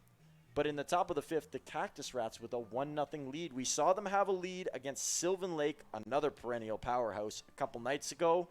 Can they bring this one home against the Dogs, who had a shaky start here on the road, even though it was close at the end? Yankees and Dodgers played today. Talk about a couple of powerhouses there. Yankees, the Dodgers won 18-2. Ooh, I didn't even realize that. As a Yankees fan, that's disappointing. Yeah, but Aaron Judge hit 2 more home runs. He was their only 2 runs that were hit in that game. That doesn't surprise me. Yeah, I would say it's been a pleasant surprise that he's playing at this level. But at the same time, it's Aaron Judge. What do you expect? He's a joy to watch. And it's been a joy to watch for Mavericks fans here tonight, as this one has been different than the last 2 here at home. More in command are the group in red and white. Well, I'm not going to get ahead of myself because this team still scares me a little bit. I was going to say, we've told this story before, and it's finished with a vastly different ending. Yeah. One going to get back to the net. This team seems to be more of a complete team than what we've seen with the Mavericks over the last couple of years. It's still early. They've had their weak moments where they haven't played well, but they got the veterans, and some of the new players are fitting in very well. I think this is going to be a fun season for the Maverick fans. Well, and you talk about the consistency with players. You can't say the same for the 3 teams that they have fielded the last 3 years. They've been completely different. Yeah. The first year, they were just looking for bodies at times, and you had people playing any spot that they could. Oof. Dealt with a lot of injuries in that year as well. It was a tough season, and they made the finals out of nowhere after not being expected to be in the hunt. Last year, they were expected to be in the hunt. They had talent out the wazoo and fell short. And this team's got a bit of a combination of both, as this one's over from Roth to first. But the veteran presence is different on this one. Those other 2 teams have been a bit younger. And I think with this team, some of the seniors are starting to stand out, as we've talked about. And maybe that was the missing ingredient in past. I think we're going to be okay infield wise and hitting wise, because we're scoring lots of runs. It's going to be our pitching. How well can our pitchers do in this league? And that's going to be the same for every team. Ooh, is that a hit by pitch? It looked close. I believe it is. Yeah, up to first base. Heads Axel Plus. Pulse, rather. If it did hit him, he's not going to have a mark to show for it, because I think it went off his uniform. It won't even need to wash the jersey after that one. Dallin Blanchard, the catcher at the plate. You talk about starting pitching. It'll be interesting to see who steps up into that number one, that ace-type role for the Mavericks. Peter Scheim and Dylan Escobar have been the two in the last 2 seasons. But who will be the figure this year for the Mavs? There's lots of options.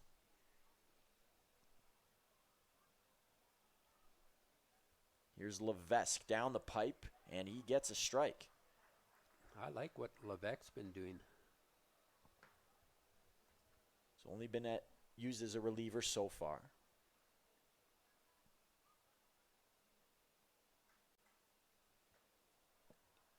Do you think for him and Roberts getting to pitch back-to-back again, there's a confidence boost in that and a comfortability? I would say more so if you're pitching to the same catcher than who's in front of you or who's behind you. I don't think the pitchers take much note of what the other pitcher did.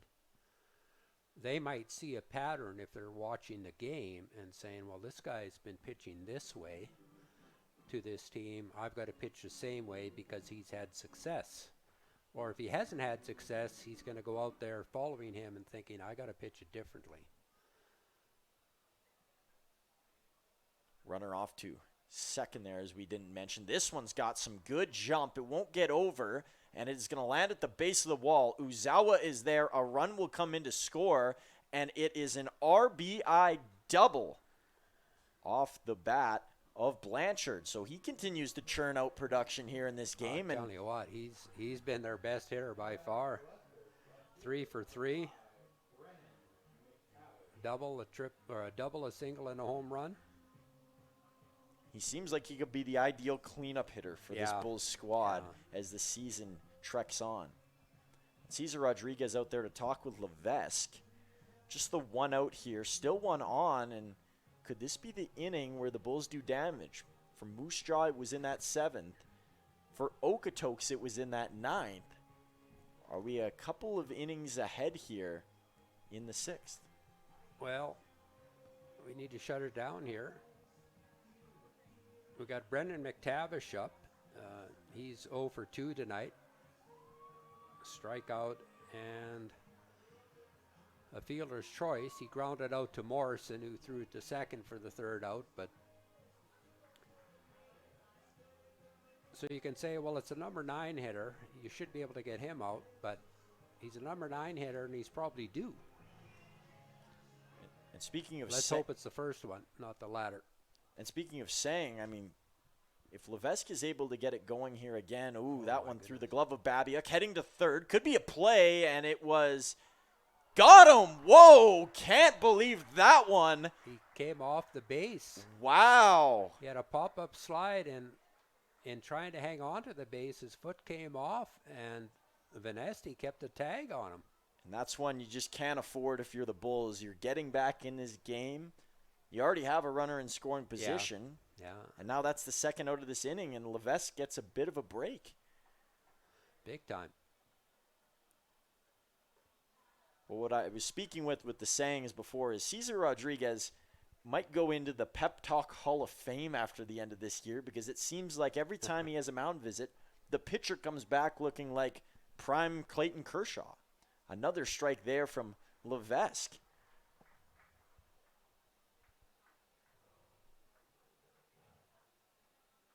We were talking about the ball coming off of the backstop earlier in the game. And that was a prime example of how it came back very hard, and Babiuk just picked it up barehanded and threw to 3rd. And as a base runner, you can't think that you can easily get to the next base, because the ball went by the catcher, it comes back very quickly sometimes. And you might think that's knowing your home park, but Yeah. that's more luck than anything, too. Well, and Babiak would know that. And Babiak knows that Levesque claimed himself a strikeout. And speaking of knowing, Cesar Rodriguez, he's starting to get a hang of this coaching thing. He knows what to say to his players, and he got Levesque and the rest of this Mavericks group out of the inning. Or out of the top half of the inning, rather.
Mavs start at the top of their order here in the bottom of the sixth.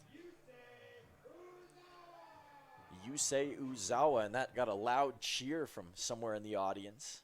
As we mentioned a couple days ago, he's becoming a fan favorite. The Facebook comments suggest so.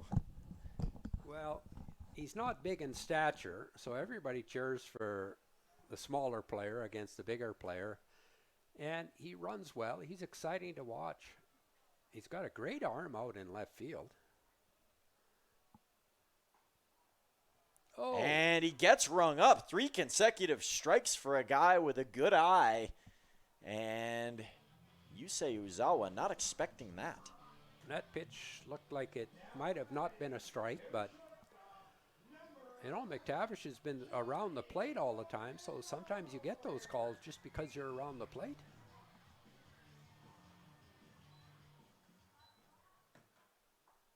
Gets a strike there to Volcano.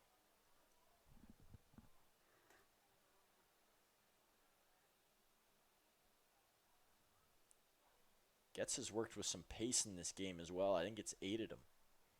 I tried throwing a changeup or something off speed there. You could tell he really slowed his arm down. Volcano, swing and a miss. Good fastball in the inner half. See if he goes back to something off speed there again. Yep. He just tries to get it in, and he does. Painted the corner on that one. Yeah, location not the issue for Getz. And there's nobody warming up. It could be his game. Maybe you don't want to use him all the way. Well, he's just come out of college, so it's not like he hasn't pitched a lot this spring. I'm telling you, I'm impressed. It's time to check your programs. If you have autographed by number 22, Evan Morrison on the He's got 6 strikeouts now in free combo. 2 2/3 innings. Finesti. Oh, there's a changeup or an off-speed pitch of some sort. Might have been a cutter or a slider, curveball. Couldn't commit to a swing and couldn't not commit to a Yes, swing. Exactly. Again, when that pitch is up in the zone, it looks like, hey, I can hit this, and then you find out you can't.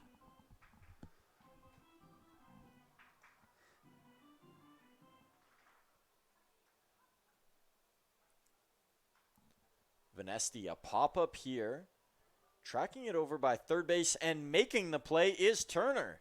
Picks that one out of the sky, and it's a 3-up, 3-down inning as the Bulls take care of the Mavs, top half of the order, making for an interesting 7th inning.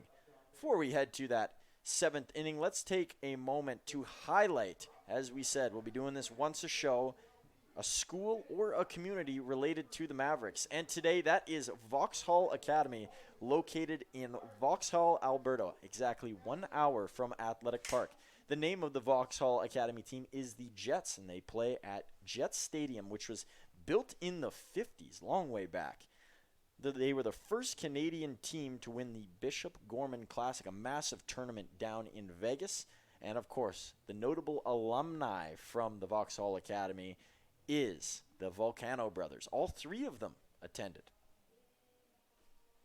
Yeah, and there's a couple of other players that are from the Vauxhall Baseball Academy that are close to the major leagues. Adam Mako was traded from Seattle to the Blue Jays. I believe he's in AAA. I think he's run into a little bit of an arm problems. And then Palmagini, an outfielder, is in AAA at Buffalo. They both went to the Vauxhall Baseball Academy. Vauxhall has had a history of great baseball going back close to 100 years. And this was a great opportunity in that community. Their school population was going down, down, down. And they wanted to find something to stabilize their population, and if they could, grow it. And they were, I believe, the first academy in Canada to start a high school baseball academy. And Les McTavish, who's the head coach there, and Jimmy Kotkis, the assistant coach, they scouted all over Canada, and they brought in high school players. And they've had a tremendous program there. And the Volcano family moved from British Columbia there, and there's another younger Volcano coming up. He's in high school, and their dad helps coach him in high school. So yes, the Volcanos are very well known in that area. Now they're very well known in Medicine Hat. And I believe, Johnny, you mentioned Mako. I believe Johnny and Mako were actually teammates on that team that won at the Bishop Gorman tournament that year. Here's a pitch, and it's called high for a ball, and new pitcher on the mound for the Mavericks. Can't quite make out a number on it yet, so Levesque's night is done. And, you know, there's a little turbulence in there at times, but he came out on the right end of things. Bounce over to Roth. He'll grab that one in the bread basket and flare it over to Evan Morrison. And on the mound, looks like we have Luis Diaz. Spent some time talking with Luis today. He's really liking his experience up here so far. Obviously having some other teammates from Ottawa University is nice. And I asked him, I said, is the temperature here hot for you? Because he was telling me about back home where it's really heated in Mexico. And he said, no, it's still hot. So clearly he's not the only one feeling the effects of the hot weather over here. I think the only difference would be Mexico has a little bit more humidity. We're very dry here, but yeah, when you get up into today's temperature, 90, 91, it's warm. It's 91 is 91, and that's in the shade. So when you're out playing ball, it's pretty warm. And he was telling me that his brother was listening to the broadcast a night ago. Not sure if he's listening tonight, but we appreciate the kind words said about the broadcast, and we hope you enjoy listening. But more importantly, we hope you enjoy watching what Luis is doing on the mound here. Really liked his first outing against Okotoks. Had a nasty slider as he gets a swing and a foul off there, brings it back to 1-1. Well, wouldn't it be great if his parents could come up to Canada?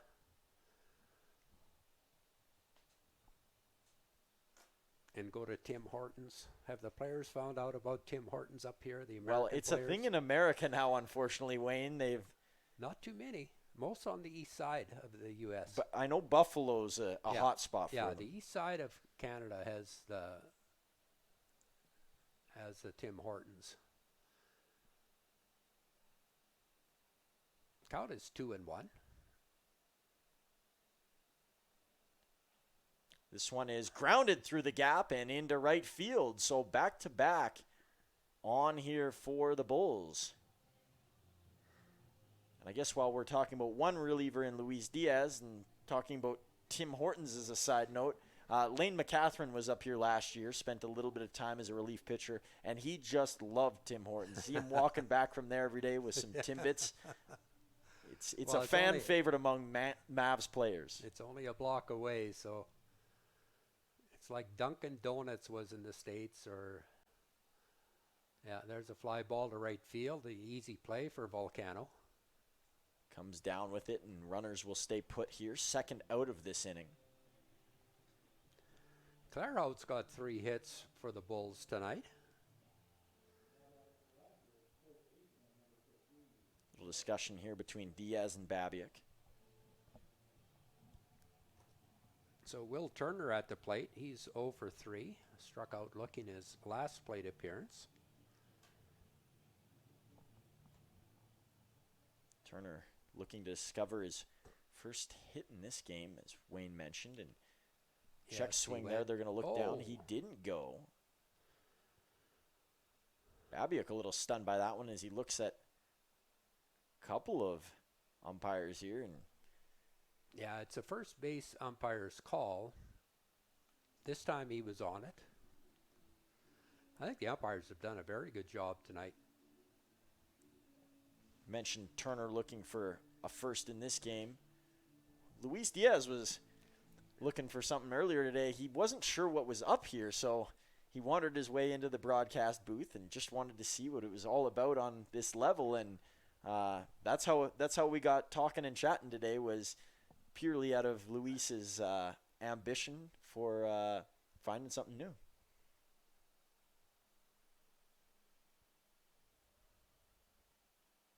Diaz can't find the strike zone on that one, and it's 3-0, threatening to load the bases. Well, you don't want to get down to Dalen Blanchard. Blanchard was 2 for 4 last night, and he's 3 for 3 tonight. Sorry, 3 for 4. Diaz puts that one in there as he pulls his way back in this count.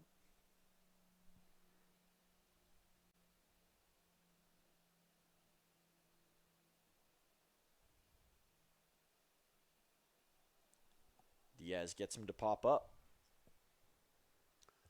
I stand corrected about Blanchard. He's 3 for 3. Home run, double, and a single. Diaz looking for one more strike, which would also in turn get him one more out.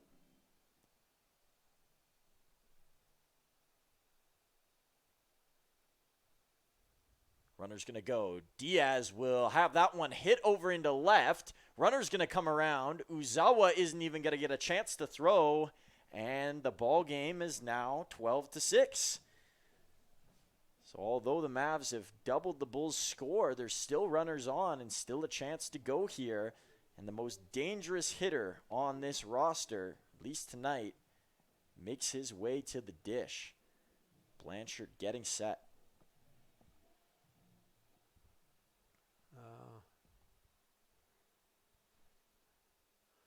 I believe this is Wheatley, is it not? It is Wheatley. Sorry, I hopped the order.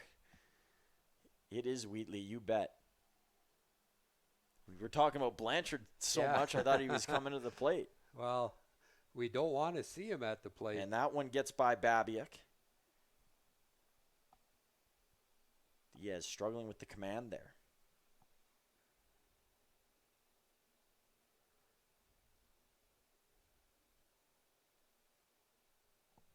He said he was feeling a little bit of the pressure last time as well, along with his teammate Foster Voiko, just because of the atmosphere that opening game brought. Well, there was a big crowd, 1,600 fans here.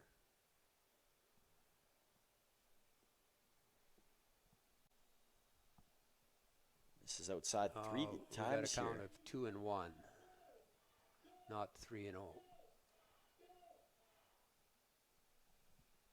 They're making that correction as we speak. Good pitch. Good spot there for Diaz. He gets back to the same spot that he was just in. He's got an extra ball to play with here. Maybe try and get him chasing.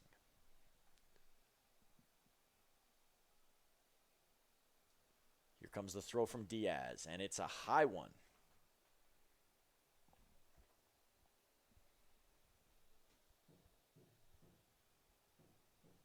Full count again for Diaz in this battle with Luke Wheatley.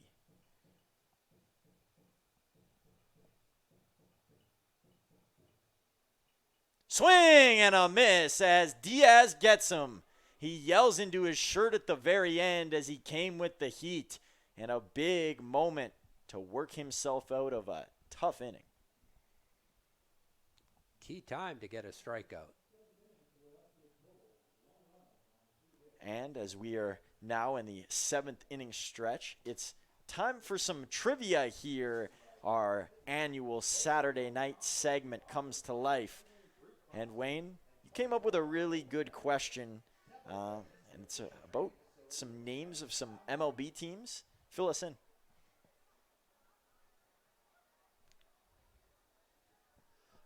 I'm sorry. I'm a little bit behind here on things, and we're looking at a little trivia. You got it. Okay, fans, here's a trivia question for you. Name the Major League Baseball teams whose team names is only 4 letters long. There are 4 Major League Baseball teams who only have 4 letters in their team name. See if you can name those. I'm trying to figure it out as we go. And no, the Jays don't count. It's the Blue Jays. It's got to be the immediate name. This is a good question, Wayne. You got me a little stumped here on the other side of things. I got 2 of them for sure. Unfortunately, we will not be able to find out your answers. Maybe if you yelled loud enough, we maybe can hear you from yonder. But I've got 2 teams down so far. 3 teams, I guess. Now I've just thought of another one.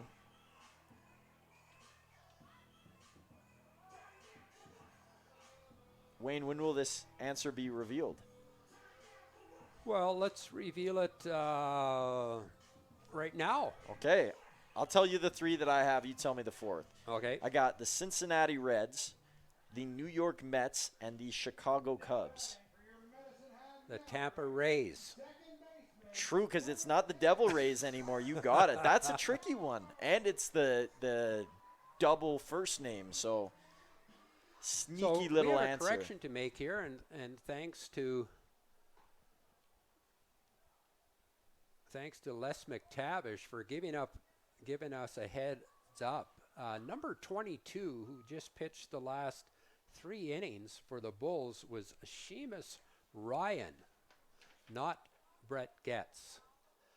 We had number 22 in the program as Brett Getz, but it was actually Seamus Ryan.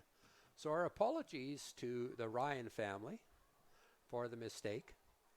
And kudos to him. He did a great job. Yeah, and he's a young player out of Vauxhall Academy from Calgary, Yes. Alberta. So even more impressive knowing that he's just a young gun compared to some of these older guys out here. And Well, it's interesting.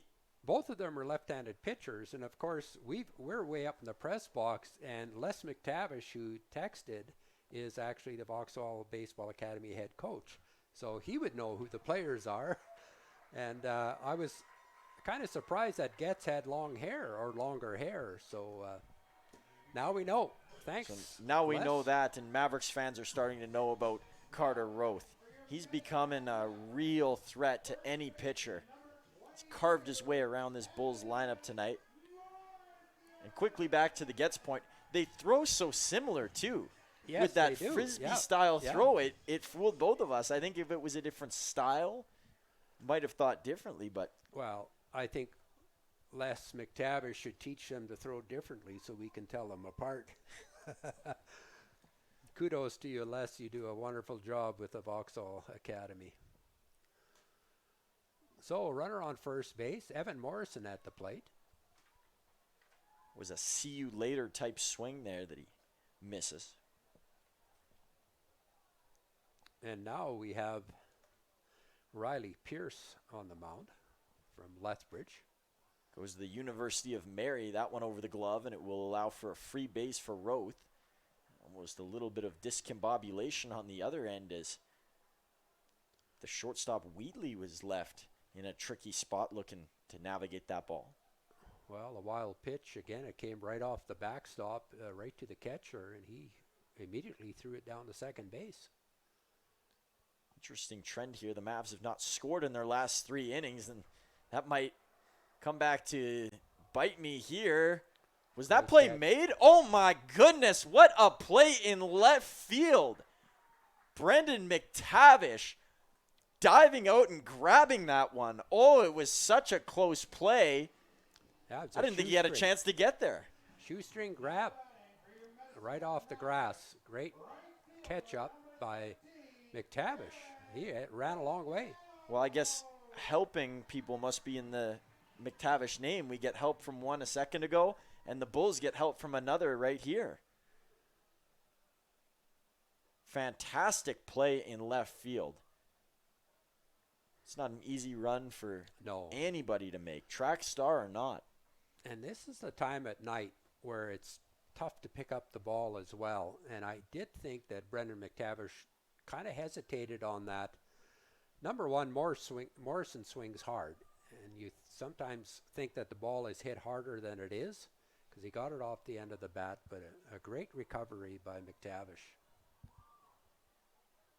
So before McTavish made that wonderful play, was talking about the trend in this game. The Bulls have scored a run in the last 3 innings. Now, they haven't scored 4 or 5 runs, but it's production, and they've stunted the Mavs, blanking them in the last 3 zeros. So some positive signs from this Bulls squad, and it's good to see from them that they're working their way not only into this game, but into this season.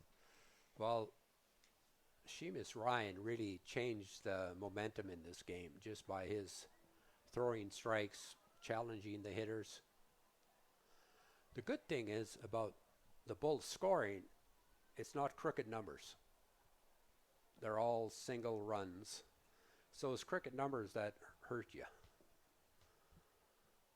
And we got a number that looked crooked on the scoreboard there. It said 3 strikes. This one will get past the catcher in Blanchard. And a runner will advance in Roth.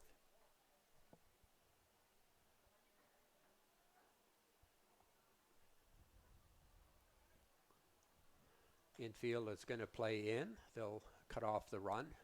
They realize as well they can't give up any more runs.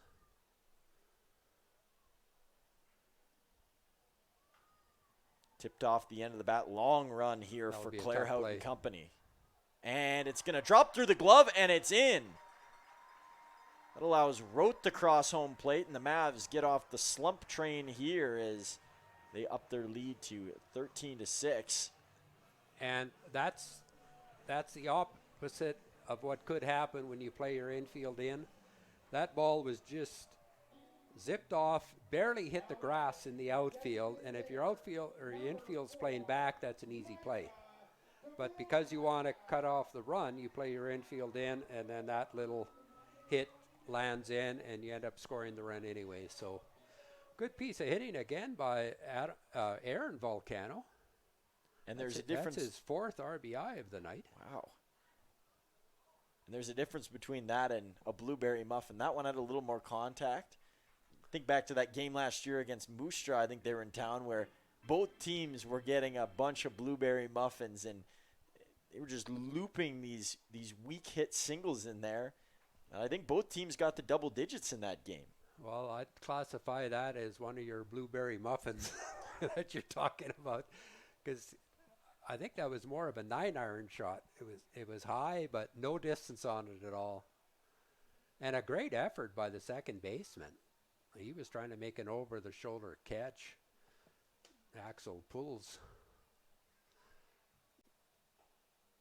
Dvorak backed away from that one before it even crossed the plate. Count is 2-1. Just the 1 out for the Bulls here. Still got a runner looming over at second base. Dvorak is 1 for 2. He's got 3 RBIs on the night. Oh, that hit him. That's his third hit by a pitch tonight. Hit him right on the shin. And the catcher, Blanchard, I think he caught the back end of it as well because he's stretching out himself. So for Dvorak, a much-needed ice bath should occur at the end of this game because he's beat up. The catcher, number 6, Jaden Babiak. For Dvorak's sake, I think he's lucky it's early in the year because a couple of those with the wear and tear of a season and you're hardly able to move the next morning. Babiak singled his last plate appearance, hit a little dinker out into center field. Oh, there we go. Move the runners up.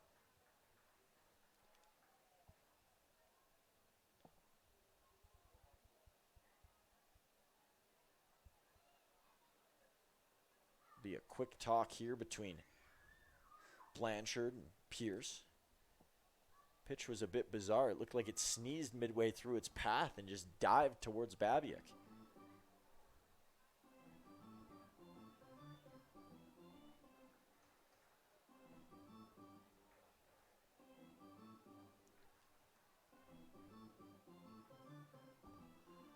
So Babiak will wait for Blanchard to get back behind the plate.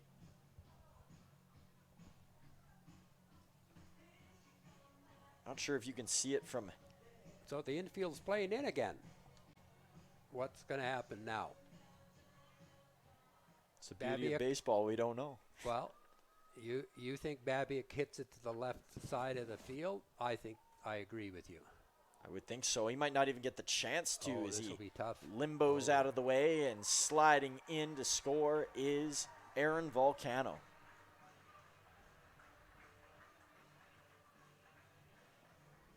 Another player scores on a wild pitch. 2 in a row.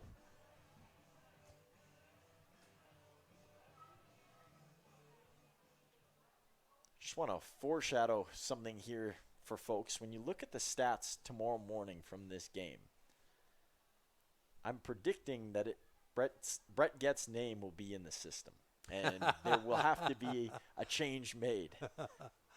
This the third time this season. Not sure if you noticed about that the stats are a little off at this moment in time, but You know what? it's a learning process. I never thought about that, but I know you're up on that stuff. Had a date with Point Streak myself today. Learned a lot of things with that system. It's complicated. Didn't know what I was 3-1 is walking the into. count. Yeah. Sorry. My apologies, Truman. No, you're all good. So good hitters count. Babiak should get something to hit here. And he doesn't. Yeah, Babiak was fighting for his life during that at-bat, and not because it was competitive, because he was diving out of the way. A little walking with Memphis to accompany the joyride to first. Yeah, Pierce has been struggling finding the strike zone. Mavericks fans, Kate Arnold, your wallet has been found. You can pick it up at the souvenir store. Someone losing their wallet here at Athletic Park. It's never a good sign. Caden Coldwell is quickly warming up down in the Bulls bullpen. Another Vauxhall Academy player from Winnipeg, Manitoba. You know who might have that wallet? It might be Brendan McTavish. He might have that wallet out there, Wayne. That was such robbery. You got to check him first. Well, it's a right-handed pitcher. Center fielder, number 12, Jeremy Freeman Jr.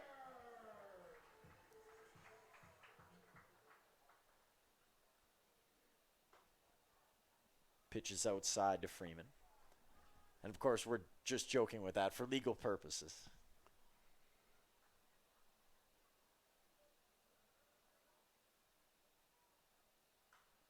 This one cracked up through center. Freeman's got a hit here in the bottom of the 7th.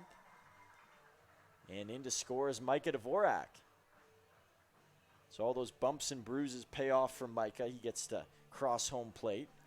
And this is interesting here. We see it every once in a while. Micah, some words of advice for Yusei Uzawa. He must know something about Pierce down there that we up here don't know and the fans watching don't know.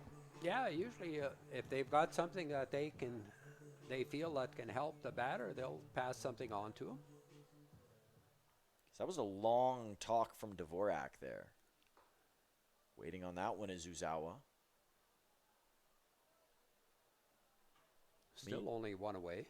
You don't hear about pitches being tipped here very much, but you never know. It could be that sort of situation. As another one isn't close.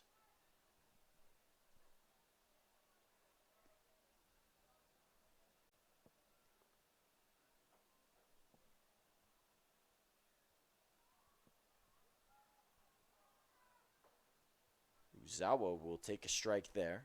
Yusei looking for his first hit tonight. He's been on base twice. He scored 2 runs.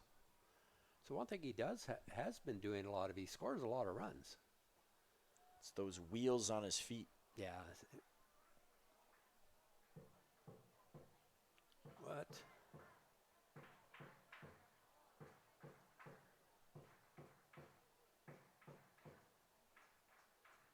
Uzawa will wait for a high one and work himself a walk. And that might have been the advice as well. Dvorak letting Uzawa know he's not finding that Pierce isn't finding his spot right now. Just wait on it. And that'll be it for Riley Pierce.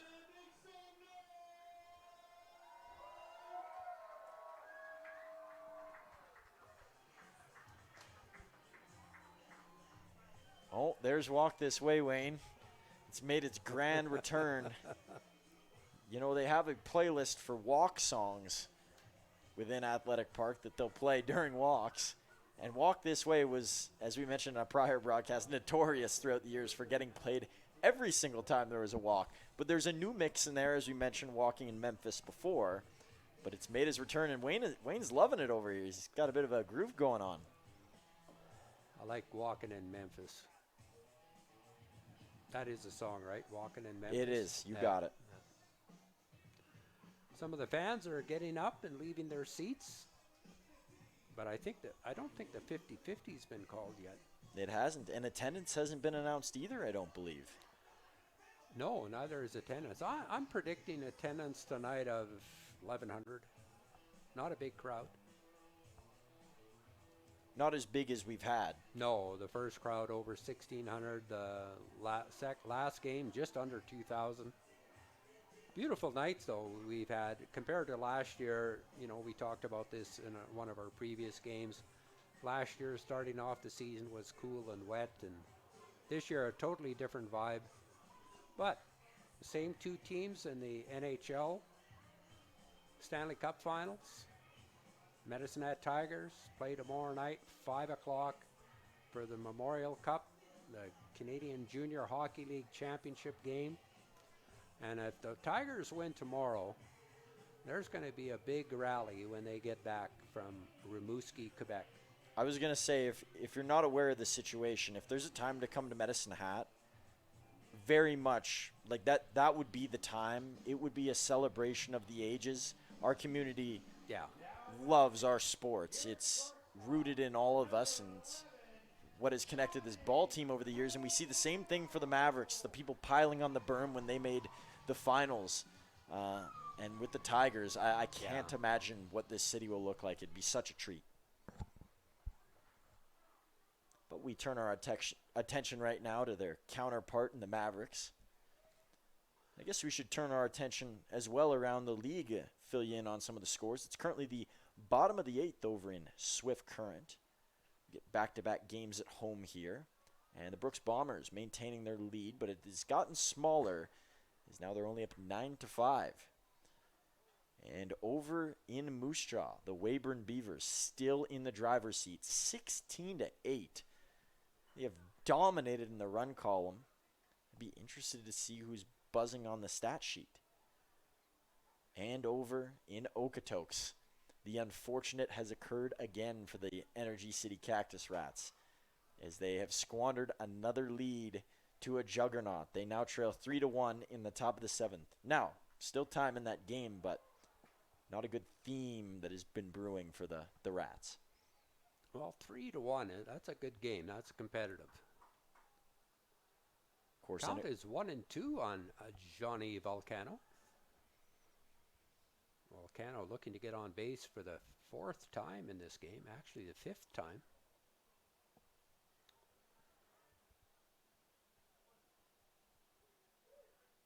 Wind has stayed. He led off the Mavs scoring tonight with a solo home run in the bottom of the 1st inning. I got to say, we were going two very different directions with what we were talking about there, as this direction is to home plate, and it claims an out for the Bulls. They're second here. Volcano will be on first, but not the result that he desired. I was going to mention the weather. It was windy around game time, but that has settled as this game has settled in. Yes. Still see the flags blowing out there just a little bit, but it's a great night to be outside.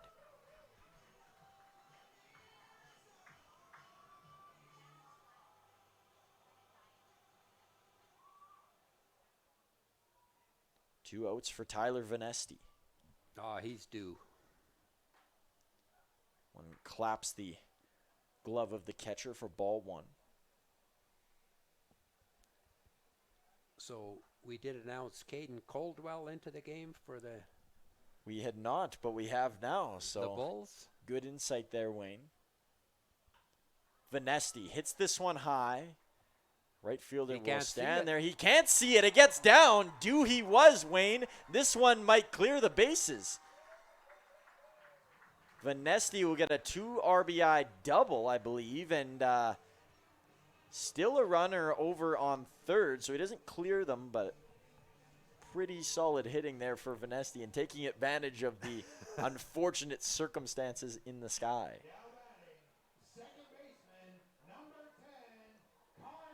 He hit it right where Matsuzuki couldn't see it, up in the sky.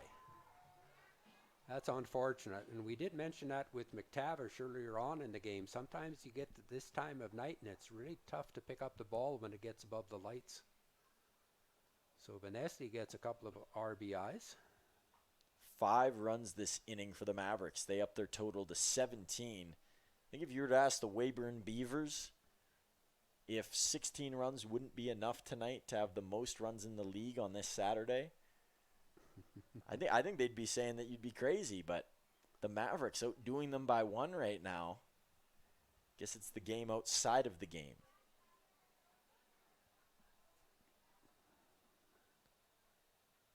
Caldwell here behind in the count, and a chopper here from Roth.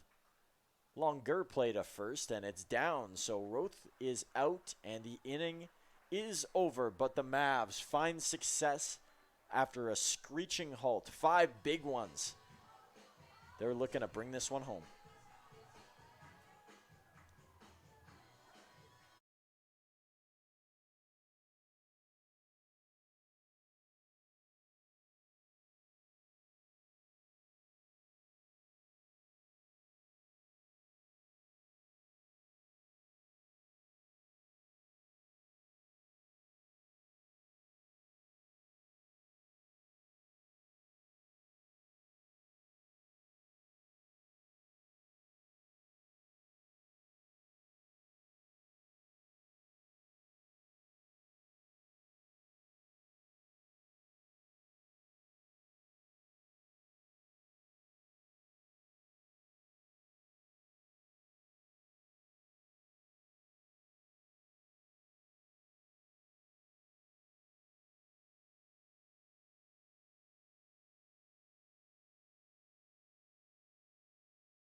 pinch hitter to start off this inning, and it's an out right away. We didn't even get to see who it was on the field. A single-digit number. I don't know if that lowers it down for those at home. He was on deck last inning when Wheatley struck out.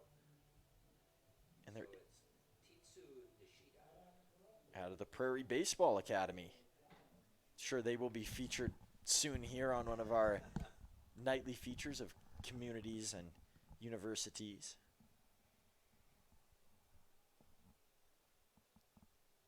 Nishida from Calgary, Alberta, but he's no longer up, of course, with a quick exit.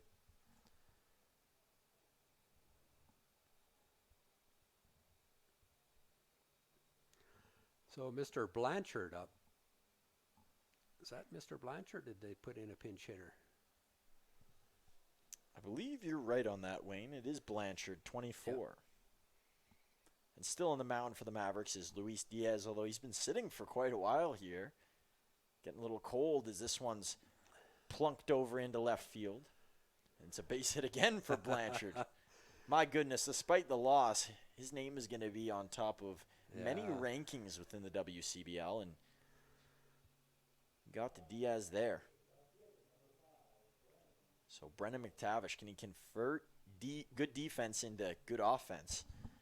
Well, he's due. And you got that hole between first and second.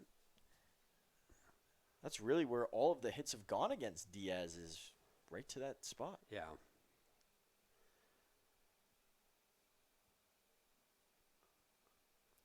It's a foul. I see Evan Morrison still holding Blanchard on at first. I mean, there's 11-run lead. I think I'd play behind him and cover that hole on the right side. But that's why I'm up here in the press box. Wasn't always that way. I guess we need a 12-run lead to do that. High one into the mid of Babiak. First ball of this face-off here for Diaz as he goes at McTavish. Oof, that was close. Good take. Really good take. It's a tough one not to swing at. It's Well, teetering it's that outside. line.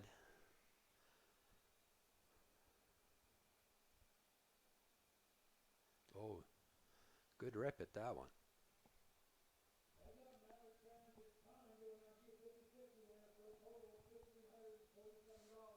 $1,547, 50-50. There's only one thing I can guarantee with the 50-50. Is that I'm not going to win? That's exactly it. You already guaranteed it yourself, it sounds like. I used to win it all the time until somebody else came here. Here's a looping one, and Uzawa is under it. He kind of backed up on that, and then he came in. Looked a little off on that. I thought maybe he lost it in the sky, but Not sure how much dew is out there, but maybe lost his footing off the bat. oh, top of the order for the Bulls. Jalen Ryan.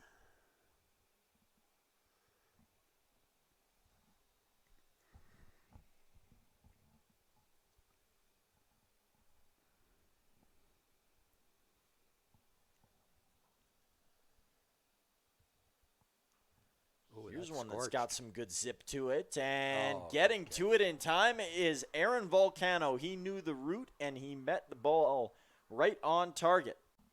That ball was hit hard, but boy, Volcano got a great jump on that, covered the ground, made the good catch. So the bottom of the eighth is right around the bend. We will be there soon, and we'll see if the Bulls keep the same man on the mound. Be interesting. They've switched it up a lot tonight. We'll be back.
So we're in the bottom of the 8th inning, and me and Wayne are just having a conversation about the length of some of these games to start this year for the Mavericks. They've been drawn on, and some of the fans have been leaving early due to that drawn-on tempo that the game has gone on. But with the MLB over the last couple of years, there's been lots of new revelations that have been made to make the game quicker for people.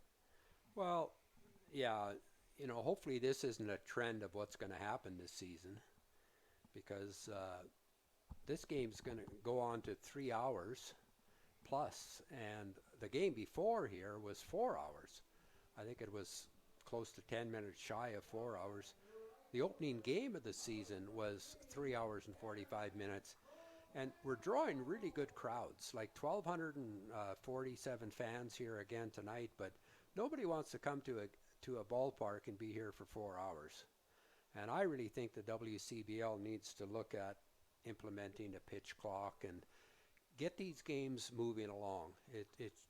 I think they did a wonderful job a few years ago when they went to the extra inning. Oh, good catch by McTavish. He's rolling out there tonight, Gold Glove-esque.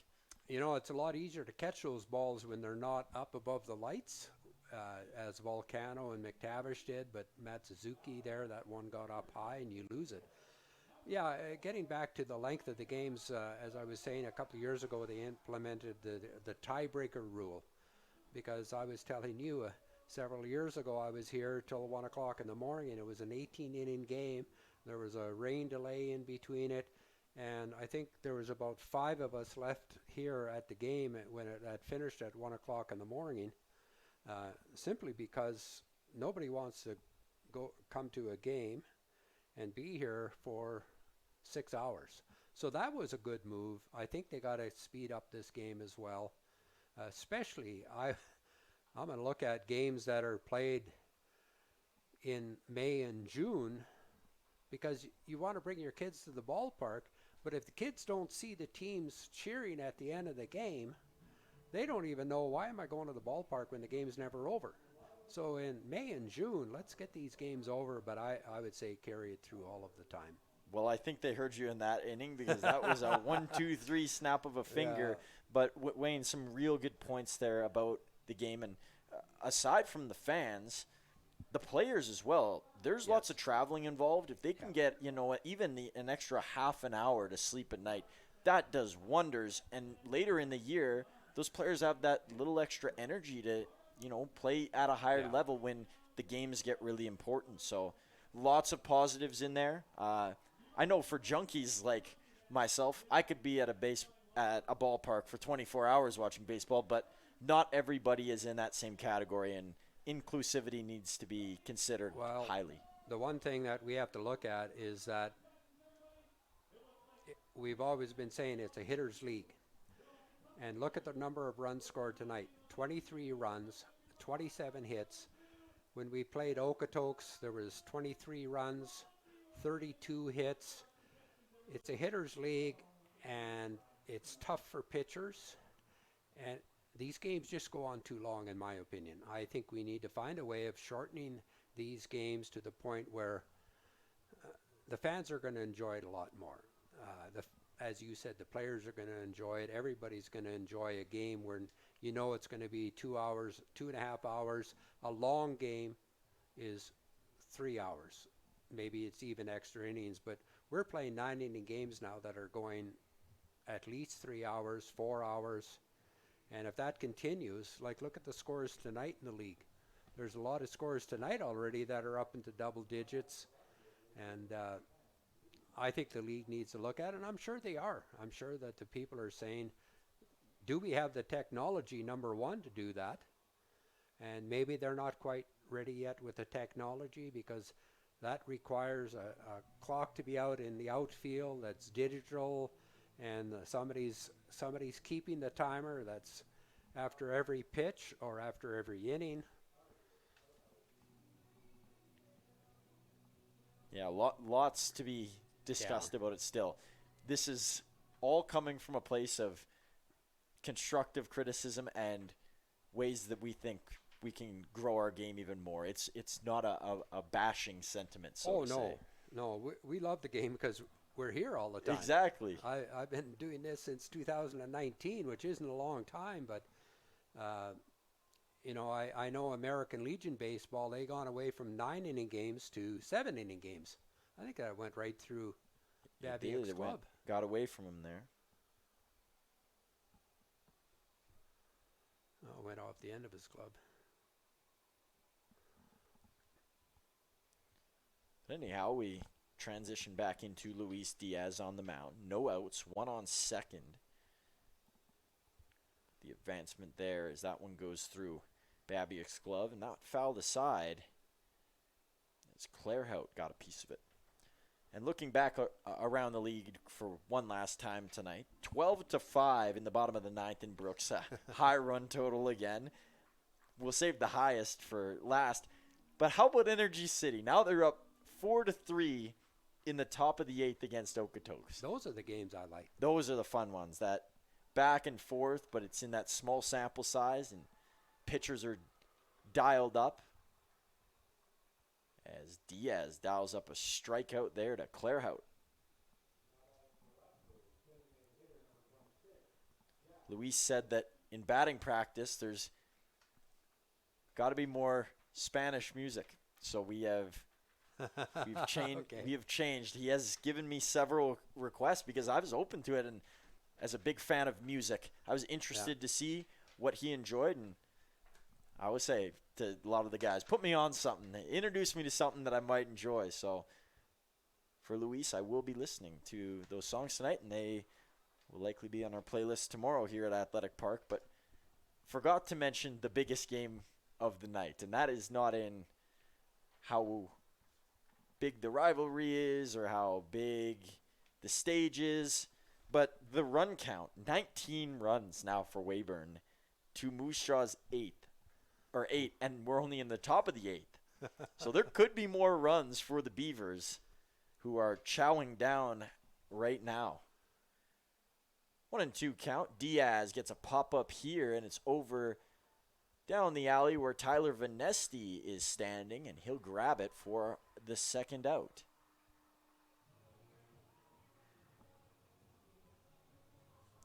Bulls going through the motions here. It's the Mavericks 1 out away from their 4th straight win to start the season. Who could have predicted you get the 2 top teams from last year who were in the final, and you beat both of them in tight ones towards the end where you relinquished a lead. You go to Swift in their barn during their home opener, lots of excitement, and play lights out. And now you're here against Lethbridge, who was a playoff team last year, and they have done just about everything right, and everybody is hitting at once. This is the production you look for in the playoffs when everybody clicks, but it's good to see off the jump that the Mavs have that in them. You know, and as you were saying, Lethbridge last year finished 3rd in their division, and they would have been easily a second-place team in our division. They were really good last year, and you know, they're going to get off to an 0-2 start this year, and we only play them once more, and that's back here at Athletic Park. But it's nice to be able to take advantage of a team when they're not going well and when we are going well. Diaz. We just want to keep this up. You know, we got Swift Current tomorrow, and I think Swift Current's going to struggle this year. I think they lost a lot of players, and it could be a tough year for Swift Current. Yeah, all of their all-stars have exited. High one over the head of Johnny Volcano. Runner will come around and score, so that makes it a 17-7 ball game. Hit total not bad for Lethbridge. They started out slow in that category, but it's up to 13 now. But it's been getting people on when you're getting those hits. That's been their struggle. Well, like we said, you get those crooked numbers like the Mavericks had. They've only scored in 3 innings tonight, the Mavericks. And Lethbridge have scored in 6 innings, I believe. We've got 17 runs. They've only have 7. So those single digits don't hurt you very much. Diaz down the chute, right into his mitt. One into the basket at first, and that will do it. The Mavs have claimed 4 straight and 3 straight at home to begin 2025. Boy, this crew is rolling, and they are at the top of the WCBL standings as they demolish the Lethbridge Bulls 17-7. And they look to do accomplish a similar feat tomorrow against the Swift Current 57s who come into town. It was meant to be a tough stretch of baseball to start the year with many games packed into a short size. But the Mavericks have proved not only can they win on the diamond, but they can win when playing a lot of baseball and having a lot of stress on their group. That is the language of champions. And we'll see if the Mavericks can continue building towards a championship at the end of this season. Mavs postgame coming up after a short ad from our sponsor, Igniter Tickets.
Well, welcome back to a now empty athletic park for Mavs postgame here on Flow Sports. And this, Wayne, an interesting game tonight, got off to a bit of a clunky start, but eventually the Mavericks found their rhythm and the Bulls really faded out until a pitcher by the name of Seamus Ryan came in, who we'll talk about later. But an interesting game, a long one too. Yeah, it was. Basically, the game was over after 3 innings. The Mavs scored 4 runs in each of the first, second, and third inning, and they were up 12-2. And I thought the pitching staff did a very good job tonight with Roberts, Levesque, and Diaz. Yeah, they gave up 13 hits, but they limited the damage. And outside of the first inning, we talked about it very briefly here shortly a little while ago about every run that the Bulls scored, every inning that they scored was only a single run. And those don't hurt you. You know, in a real tight game they do, but when you're up 12-2, you're going to give up those single runs. And, you know, they bounced back with a 5-run inning. And I really thought the Mavericks were full marks for the win tonight. You know, looking at some of the hitters, Johnny Volcano got the Mavs right back in the game after they were down 2-0 with a home run.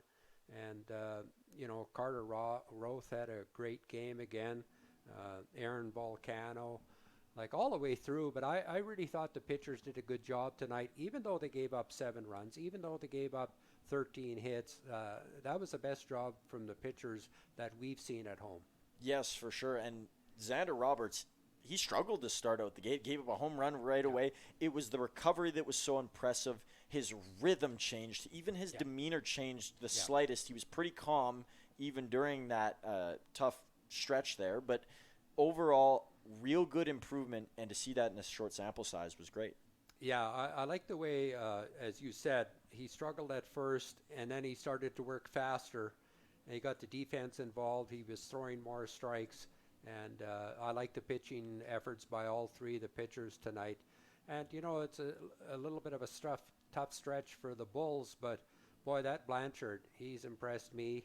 Yeah, he was 4 for 4 tonight, and he's batting in the number 8 slot. Like, they got to move him up in the batting order. He's a good player, and that Lee Matsuzaki, he had 4 runs scored tonight. He was 4 for 5.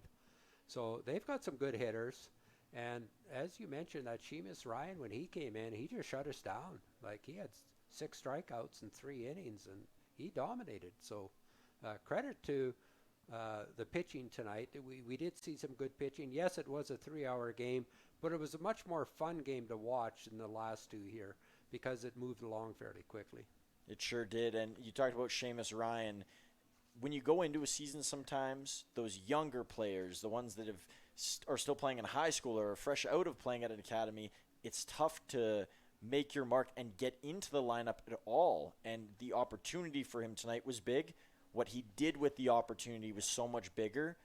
He might have just bought himself a spot regularly in this Lethbridge rotation for potentially the rest of the year. Well, he attacked the strike zone, and as a pitcher, you know you're going to give up hits. You know you're going to walk the odd player, but if you can limit those by throwing good quality strikes, you're going to have success, and that's what he had tonight. And the Mavs will need to throw good quality strikes again tomorrow, as did their pitcher, Zach Halinsky. The last time they saw the Swift Current 57s, who come to town tomorrow, they're a struggling squad. It's a noon game, so a tight turnaround here for the Mavericks. Yeah. We'll see how that plays in. Last year, they really struggled with that Sunday game. We'll see if this group is different, but they've had success previously and recently against Swift. Well, and they're at home. It's a long night game for Swift Current tonight, too, plus they have to travel tomorrow. So we've got an advantage there as well. So let's make it 5 in a row. It would be 5 in a row tomorrow. That's it. Let's go for it. I don't recall us being off to this since I've been around. And they were red hot out the gate last year too. I think they only lost 1 or 2 games within their first 7 or so of the year, 7 or 8 of the year. This team is doing magical things out there right now, and I think that's where we're going to leave it tonight. The magic continues here from Athletic Park, and we'll see if they can pull another rabbit out of the hat tomorrow. But when things happen consistently, it isn't magic. The Mavericks, they're cruising, and it's fun to be around. For Wayne Slosher and myself, Truman Bartman, as always, this one has come to a close. And during this Mavs win streak especially, we cannot wait to see what the next one brings. Take care, folks.